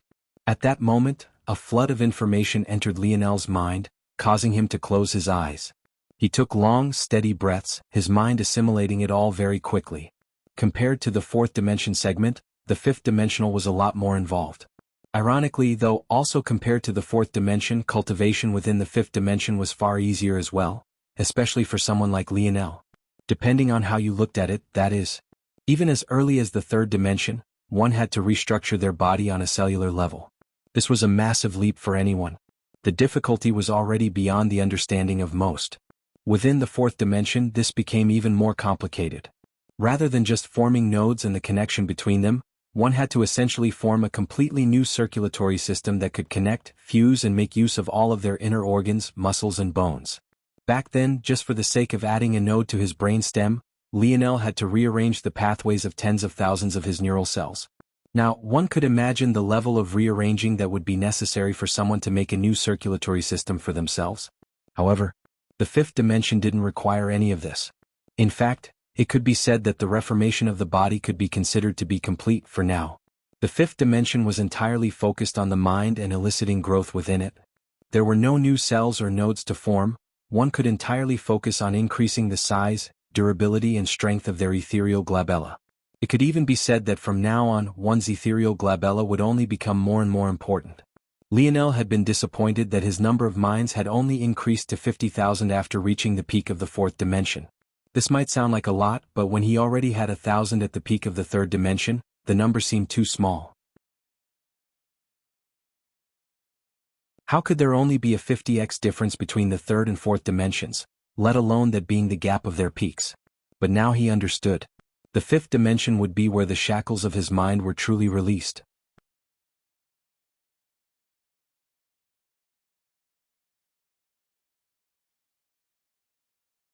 Chapter 884.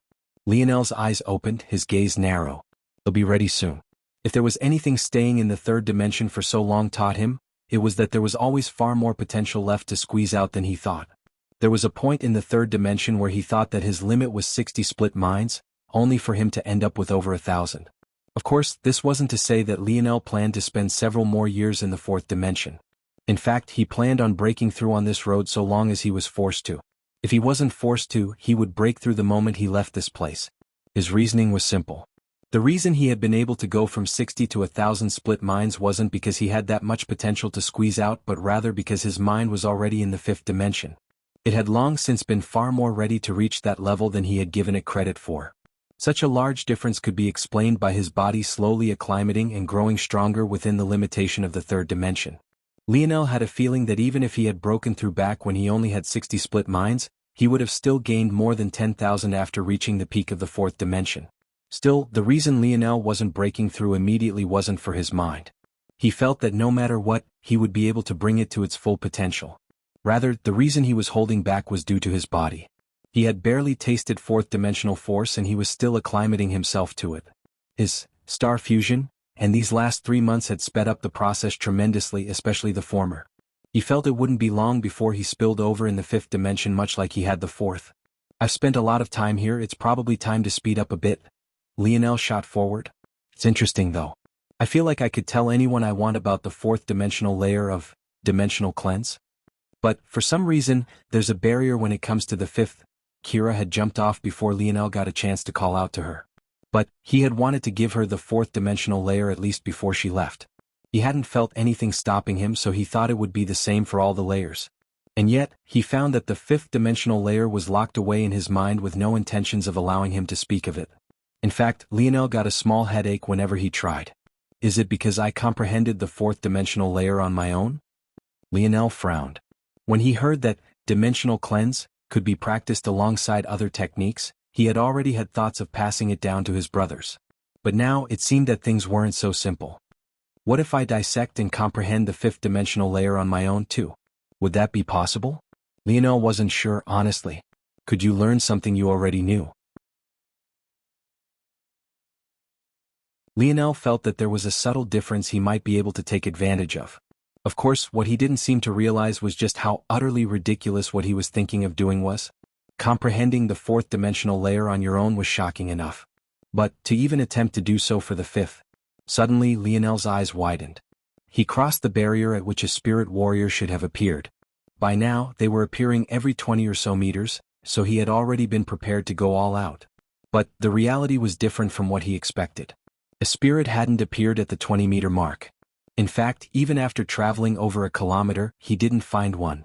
When he was about to hit 10 kilometers, Lionel's senses caught onto the faint traces of a barrier.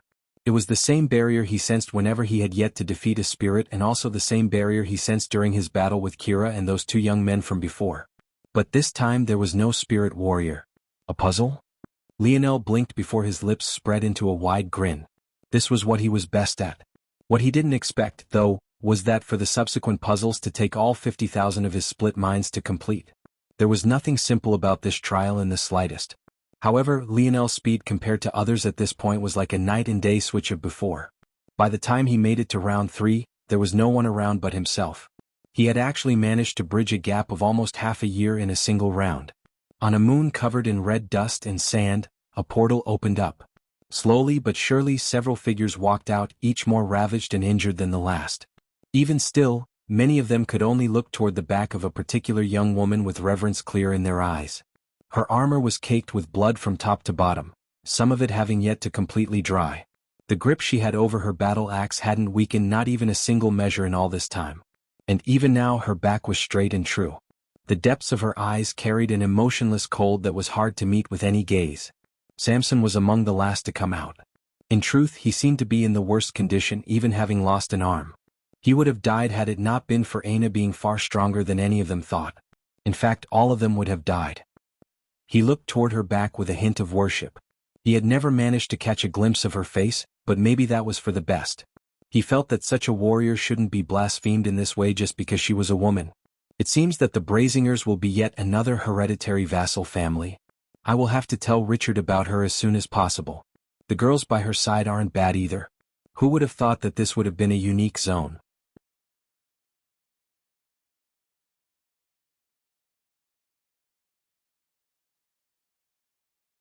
Chapter 885. Richard appeared back within a familiar space, his expression the mark of coldness. Every one of his features seemed to have been etched out of a slab of marble, remaining unmoving for several moments past what was natural. It was only after half of an hour passed that he took his first breath, expelling all of the rage that had built up within him. Looking down at the map piece in his hand, he stored it within a hidden spatial compartment in his belt, his expression returning to a normal baseline as though nothing had happened. After another deep breath, he steadied himself completely. There were still a few years left. He already had a lead amongst all the other potential heirs, and this would have just placed him far above them. But since things had ended like this, he would have to find another way to end this competition for good. He had still managed to gain the fourth dimensional layer. If he combined it with the third dimensional layer, should he be lucky enough, he might not have to worry about not having received the fifth dimensional layer. By now, the others should have found the stars I'm looking for. They'll complete the first 2 layers first before moving on with the next step of my plan. Richard was about to make a move to communicate with his subordinates covertly, not wanting anyone to know that he had returned just yet, when he realized that he had actually already received a message. Toward this he couldn't help but raise an eyebrow. Anyone with the specifications of this talisman knew that he didn't want to be disturbed. The only reason they would dare to reach out to him anyway was if the matter was of the utmost importance. As expected, Richard had hardly begun reading into the specifics when his pupils constricted. A unique zone related to the Silver Empire. Even for Richard, who had seen a lot of things in his life, such a thing couldn't help but make his heart skip a beat. The truth was that Silver Empire zones were not rare. It might have collapsed long ago, but its territory had been wide and expansive. The number of situations that would have occurred in such a large region to trigger the creation of a zone into the future was enormous. However, any empire of that size, as a form of protection to themselves, would have numerous fail-safes against the formation of zones. Although they wouldn't be able to stop them from being formed, what they could do was twist and distort the connection, making whatever gains one could make in their zones bordering on useless.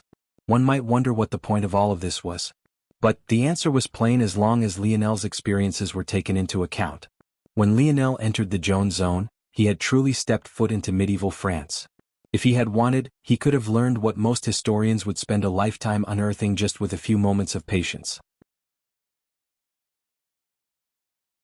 He was able to fight in wars they could only speculate about, meet Joan of Arc who they could only deify, and he had even shared a building with a king that had died centuries ago. If he had wanted, he could have learned even what underwear Joan wore on a daily basis. It was just that all of this information was meaningless to him as a person from the 25th century. However, what if the target in question was an almighty empire who, at the height of their powers, ruled over several galaxies and stood atop seventh-dimensional worlds? In that case, wouldn't a single zone be a gateway to a wealth of information they could only dream about? The concept was the same for Earth, honestly, depending on the situation. Some conspiracy theorists believed that things like the former Egyptian empires were formed by aliens. Some others even believed in lost cities of gold or mythical cities like Atlantis. Wouldn't such pivotal events be stored in zones as well? What sort of secrets might be hidden in the tale and legend of such events? This ultimately led to a problem. It was fine if an empire was already destroyed. But, if these zones were popping up erratically all over their empire while they were still reigning, wouldn't these zones also give their enemies a chance at their secrets? One might say at this point that it wasn't like zones were safe havens.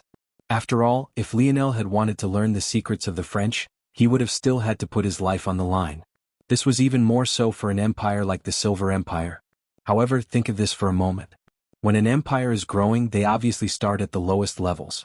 They might start as a bronze organization before becoming a silver organization and finally growing to a gold organization or empire like the Silver Empire had. What if the secret to your success had been with you since the very beginning? What if there was an ability you wanted to hide, a lineage factor you wanted to keep secret, an unworldly treasure you didn't want others to know of? But, as you grow, wouldn't the enemies you had to face also grow stronger? If those enemies targeted zones where you still had the strength of a bronze organization while they had the strength of a gold one, wouldn't all your secrets be laid bare? This was exactly why powerful organizations, families, kingdoms and empires all chose a completely different path. By using an unfathomable amount of resources, they were able to distort what one would find in zones. These distortions made it impossible to tell what was true and what wasn't, leaving their enemies with no information at all. These distorted zones were useless for information and could only be used for training, unless it became a unique zone.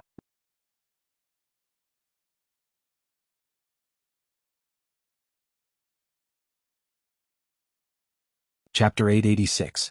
By definition, distorted zones were technically unique zones to begin with. Unique zones were zones where outside influence changed the initial difficulty. Distorted zones were zones warped by outside influences as well. It was just that their difficulty didn't tend to change much at all. However, there were exceptions to this rule, and that was reserved for zones formed as the fall of an empire neared or its formation was nigh. At these two opposing points in an empire's history, its impact on the timeline was the greatest, making any attempted distortion very difficult. The result would be a unique zones whose difficulty was far and above away what it should have been. Not only would the distortion fail, but the likelihood of death would skyrocket. Even still, many would clamber at the chance to enter such a zone, some even more so than mythological zones. After all, a mythological zone was a random spin of the wheel. There was no telling if you would get a magic system that was powerful or weak. However, a unique zone that had been distorted was almost a guaranteed jackpot as long as the empire was powerful. By now, Richard's reaction to it all was more than just a little bit justified. The Silver Empire more than fit the bill for what was worth it. However, he soon calmed himself. For one, the timeline that Aina and the others had entered had been the empire's infancy, not near their downfall. Samson had long since said that they would be meeting a young General Phi. That alone spoke for itself. Though it was possible for the Silver Empire to have grown off the back of some ultra treasure that this zone would unveil the existence of, the likelihood was small. Most empires didn't rise like that, so Richard wouldn't put his hopes into such a thing. Many of an empire's trump cards came later as they accumulated wealth over thousands of years. The second reason Richard calmed himself was because of the rules of the Viola family. He could probably ignore them usually, but Samson had been tasked to do a duty that he was meant to have done. Obviously, this meant that all those who participated were high profile and exactly the people the rules were created for. Simply put, he couldn't just snatch their gains because he felt like it. It would be one thing if Samson was the one to accumulate all the wealth of information, but from what he could tell from this recounting, the one to having likely benefited the most was a woman by the name of Aina Brazinger. Richard's eyes narrowed. Samson had left behind a glowing assessment of this woman and he trusted Samson's judgment. She also seemed to be the daughter of vassal Miel Brazinger, which was good because Miel hadn't chosen a side yet. He seemed to have wanted to stay neutral. If Richard could get Aina to his side, wouldn't it be like also having Miel as well? Even if Miel didn't see it this way, what would the other heirs think? This could work. But geniuses like this are often haughty and she seems to have the right to be. Samson describes her as cold and detached. Approaching such a woman would border on impossible. Richard wasn't foolish enough to believe that he could charm his way through such a situation. Even though he was quite confident in himself in this regard, to have such a woman warm up would take years. In fact, in his experience, unless you got to her quite young, it would be almost impossible. At the same time though, depending on the kind of cold and detached she was, things could also be easier. If she was the prideful type, then Richard could forget it. But if she was simply the cold and unfeeling type, she would be easy to convince with logic and reasoning. The latter type of woman wouldn't hesitate to even marry him so long as his pitch was convincing enough to her. One step at a time, Richard thought as he read the information to himself all over again. This Yuri seems like the best bet. She is far more social and open than Aina is. Also, this Aina seems obsessed with training as well. For now, I don't need my training resources. Giving them to her in exchange for her joining my side might be something she finds easy to accept as well. Richard thought of many plans, all of them he felt were viable. So he put several into motion. Once he was finished sending out orders, his gaze flashed with a cold light. Lionel looked around baffled. There really was no one else around. But looking at the roads, it seemed that 6 people were supposed to meet together? Was this supposed to be another battle like before? Or was everything going to be related to puzzles now? Lionel was actually quite eager for the 6th dimension layer. He had been analyzing the 5th dimensional layer for a few weeks now, and the more he delved into it, the more fascinating it became. Practicing the 5th dimensional layer, unlike the previous 2, was like an act of silent meditation. It all happened in the mind, and one's concentration and comprehension of the technique decided how fast it went and how pure the force you absorbed was. It was just that Lionel had never expected it to grow so complicated. But the more and more he observed it, the more he got the feeling that the 5th dimensional layer reminded him of something oh so familiar, something so familiar that he practically worked with them every day. Force arts.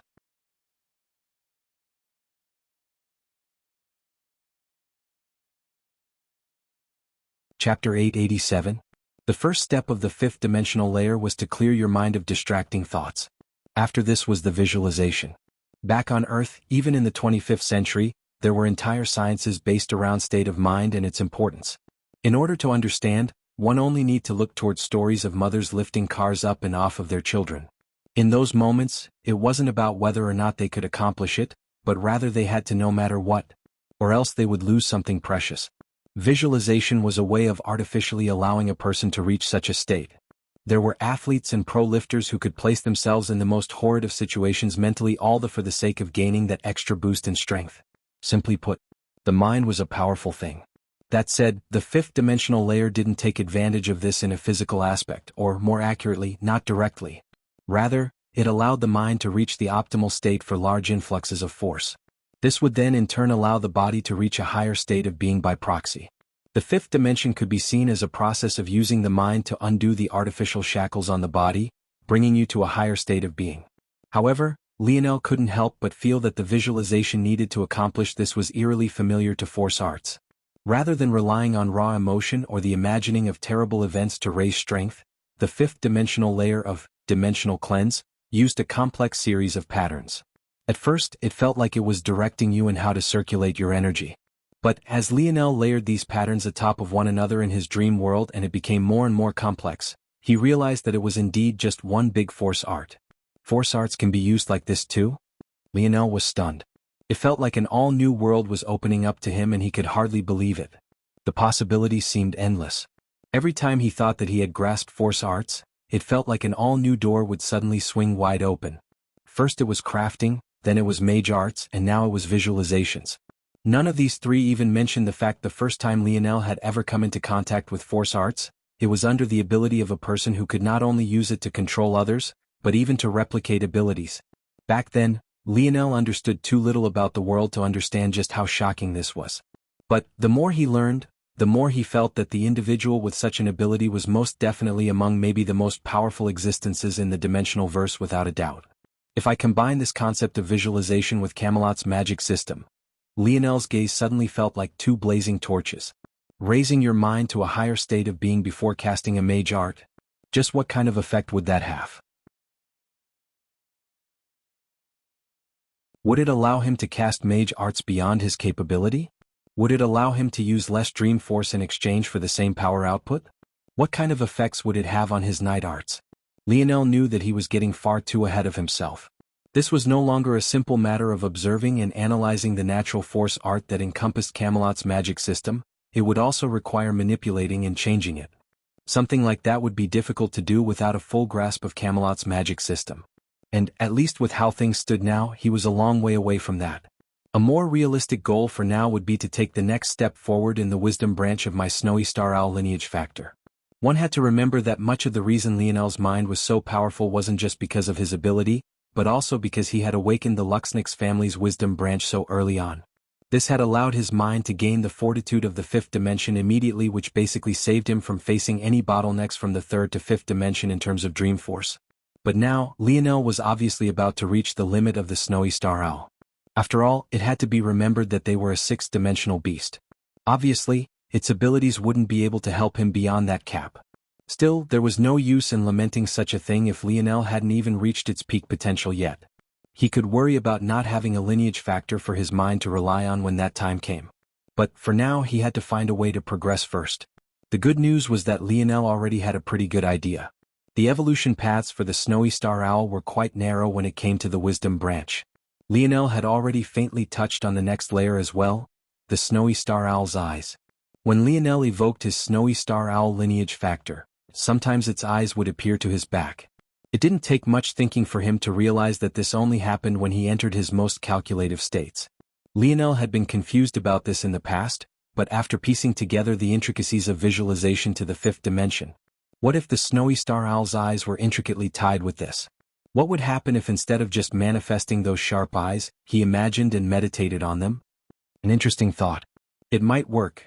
Lionel lulled his boredom away with countless streams of thoughts, eliminating the useless, lingering around the maybes and latching onto the most promising. However, just as he was ready to wait for months like he had done to others, he suddenly sensed the barriers before him vanish. Lionel was shocked. He didn't have to fight? What was going on? Lionel didn't even get the chance to think very much before a flood of information that almost split his skull in two assaulted his mind.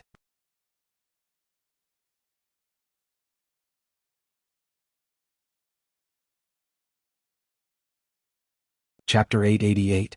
Lionel frowned deeply. Though he was soon able to spread out the trouble through his more than 50,000 minds, he still felt a slight cold sweat mat his back. The difference between taking in the fifth and sixth dimensional layers was actually so great. He felt that if he had tried to do this while still in the third dimension, his head would have exploded into bits of bones and gore. He hadn't even realized that there was such a lurking danger in this place. But he was even more surprised by the fact that there was actually no one around him at all. What Lionel didn't know was that the reason there were so many roads connecting into one was precisely because it was so rare for many to make it this far. After the first two rounds, things only became more difficult. There weren't a small number of individuals who were forced to give up after reaching a puzzle that was far too difficult for them to complete. Those on their second attempt who weren't confident in crossing to the third round would definitely leave after getting the fifth dimensional layer. As for those on their first attempt, it was rare for them to even clear the second round, let alone making it into the sixth. Most would drop out after gathering the first 3 layers of dimensional cleanse, because they were all aware of one simple fact. Unless you could form at least 3 stars between the first 3 layers, completing the 6th dimensional layer and beyond was impossible. The result of all of this was the second round becoming a major watershed moment where most would drop out. Usually this would mean that one would gain an easy pass to the next round. However, the road of puzzles had something different in mind. When Lionel finally regained his bearings and felt okay to move again, the first puzzle he came across made his lip twitch. The creator was truly a sadistic bastard. How was he supposed to do this?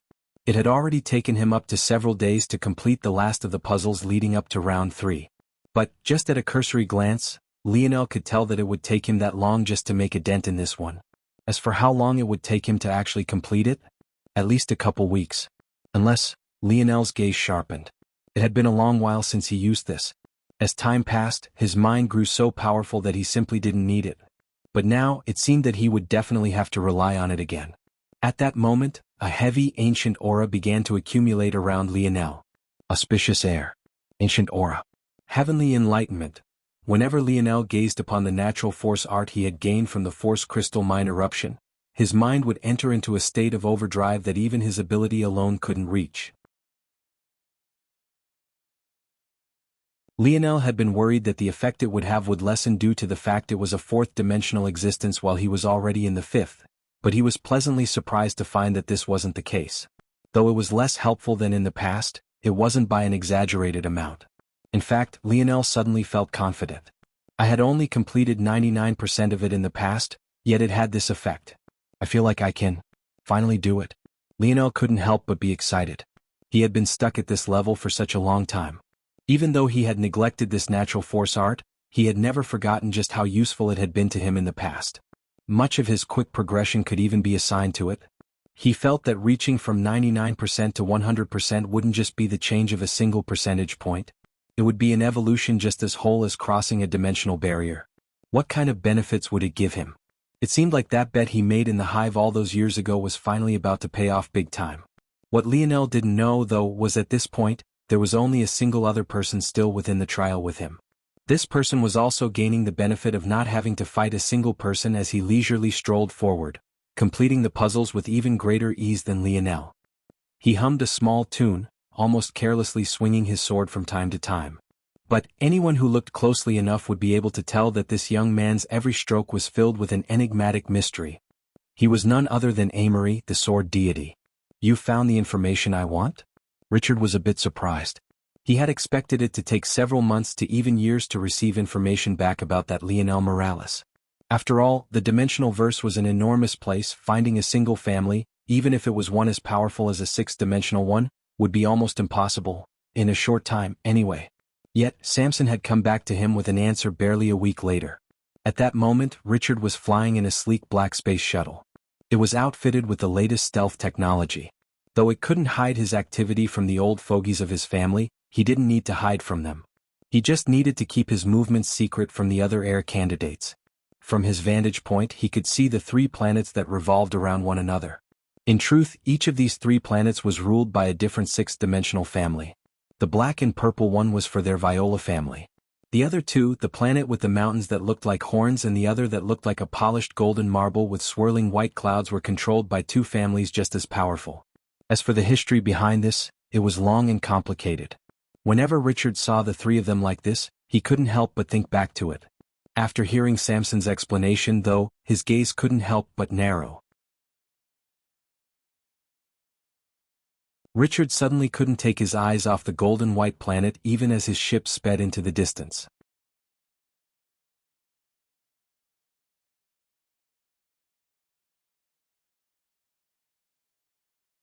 Chapter 889. The Viola family. The Tora family. The Luxnix family. The 3 revolve around one another, maintaining a balance within this region of their tri-pillar galaxy. It could be said that they were friends, rivals and enemies all in one, each keeping the other in check but all 3 being interdependent on one another. In his wildest dreams, Richard never thought that he would run into such a matter. In fact, it was even more shocking that such a matter had been hidden from him for so long. The potential implications of such a thing weren't simple at all. If he used it properly, this bit of information could be even more useful to him toward claiming heirship than even the 5th-dimensional layer of dimensional cleanse would have been. Of course, that was also depending on the details surrounding this case as well. However, Richard felt that he had grasped 90% of the story the instant Samson passed this information on to him.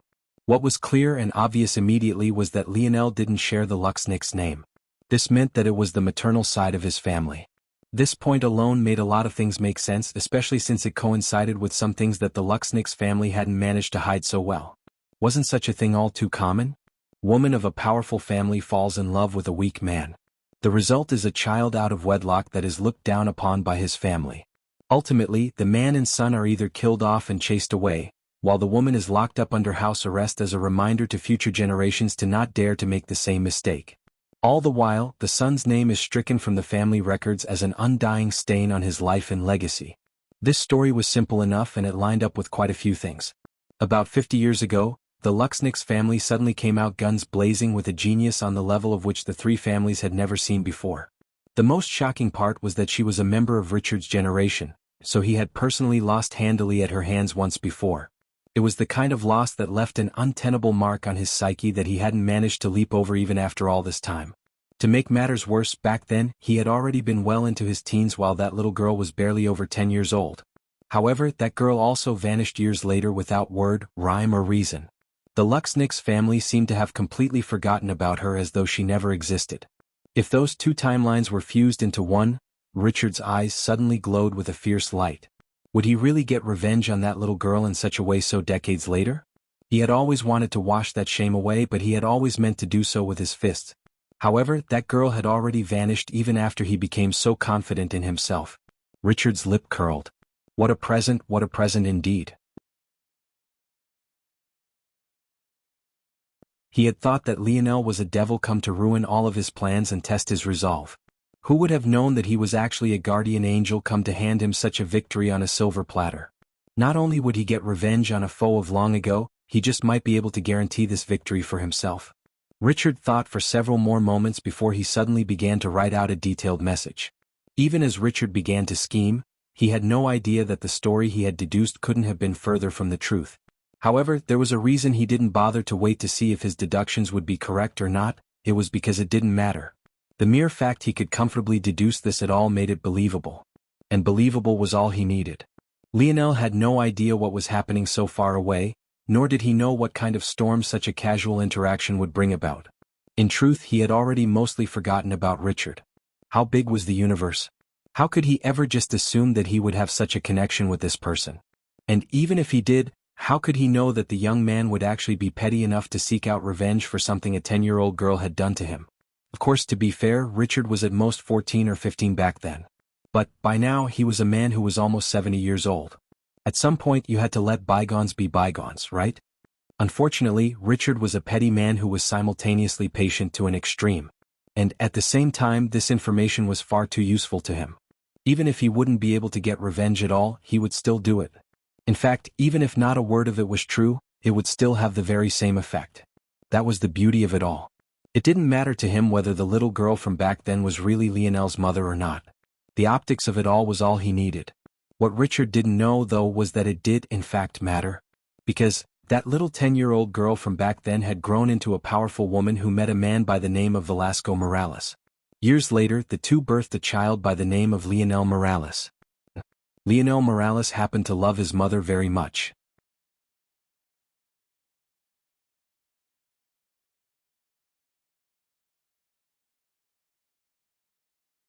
Chapter 890? Bang. The aura around Lionel suddenly shifted.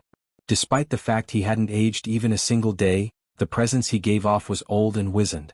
Short of a long head of white hair, his every movement exuded a scholarly and ancient air. It took Lionel an entire 3 days to complete the natural force art, but the result was far outside his expectations. He suddenly realized at that moment that visualization wasn't new to him in the slightest. Wasn't this natural force art exactly that? Just gazing upon it rose his mind to an elevated state. Even if it wasn't permanent, with Lionel's mental fortitude, he could sustain it for much longer than most others would be able to. At the same time, as long as he was in this elevated state, he felt like his mental capacity had risen by more than 10 times. Something clicked for Lionel at that moment. The fifth-dimensional layer. I can't describe all of it, but I suddenly feel like if I tried, I could pass down some portions of it without being stopped by that mysterious force. Lionel had grasped that subtle difference between knowing and understanding. The moment he crossed that barrier, it felt like the shackles around his knowledge of dimensional cleanse had loosened once again. So that's how it is. The fifth dimensional layer is evoking a natural force to raise the state of the mind. It's milder than the natural force art I have, but its effects are also more permanent, especially when used over a long period of time. I was having some issues drawing a line between my soul and dream force versus what the fifth dimension asked of me. After all, both were related to the mind, and yet my dream force was already at the fifth dimension. I thought I might be able to step into the sixth dimension immediately. But it seems like this isn't the case. In fact, the more powerful my mind is, the longer it'll have to spend in the fifth dimension, but this will also simultaneously lead to even better benefits from the realm as well. Lionel had indeed believed this. After all, if his metal body could prime his body for the fourth dimension, why couldn't his wisdom branch prime his mind? But the functions were completely different. In the fourth dimension, there was only so much fourth-dimensional force could do. In fact, the fact Lionel had had such a massive spike in his bonus potential was more related to just how good Vital Star Force was as opposed to it being in thanks to the fourth dimension itself. That said, elevating one's state of mind depended on the initial foundation one was starting with. In addition, one had to remember that the fifth dimension might start with the mind, but it still connected back to the body. With how powerful Lionel's mind was, it had far more potential to release the shackles that might be found holding his body back. However, it was precisely because it was so powerful that Lionel's body would need so much time to adjust. This wasn't a bad thing.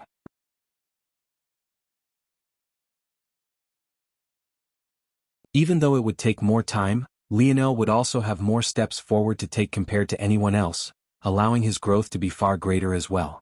Awakening his wisdom branch so early on had already been a great help to him in the recent years. But it was only about to get even more useful. Let's finish this. Lionel's eyes opened, auspicious air still hanging around him in a heavy fog. He only had 50,000 or so minds to split, but with its help he felt more like he had 500,000. The weeks he thought it would take to complete this puzzle had suddenly been cut to a few hours. Lionel's speed couldn't be compared to the past.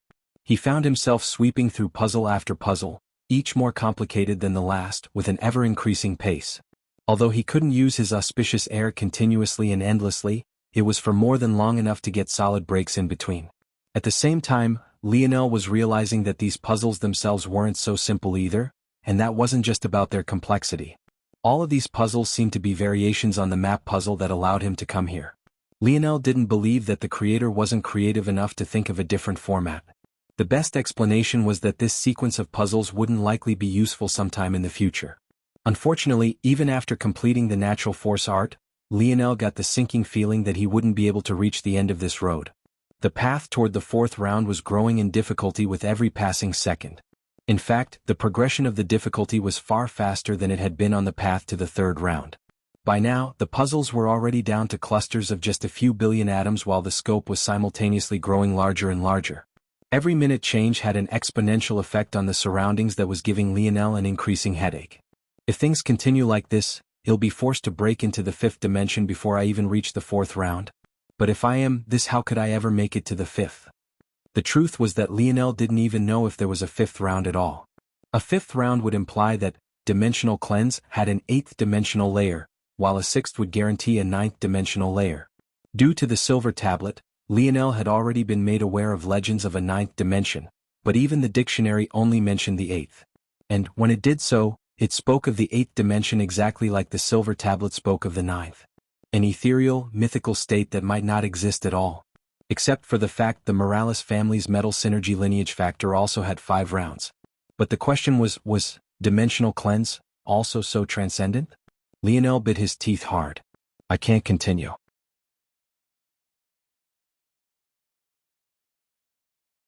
I need to break through. What Lionel didn't expect, though, was that soon after breaking through and making it to the fourth round, he would find a young man curiously observing him from top to bottom.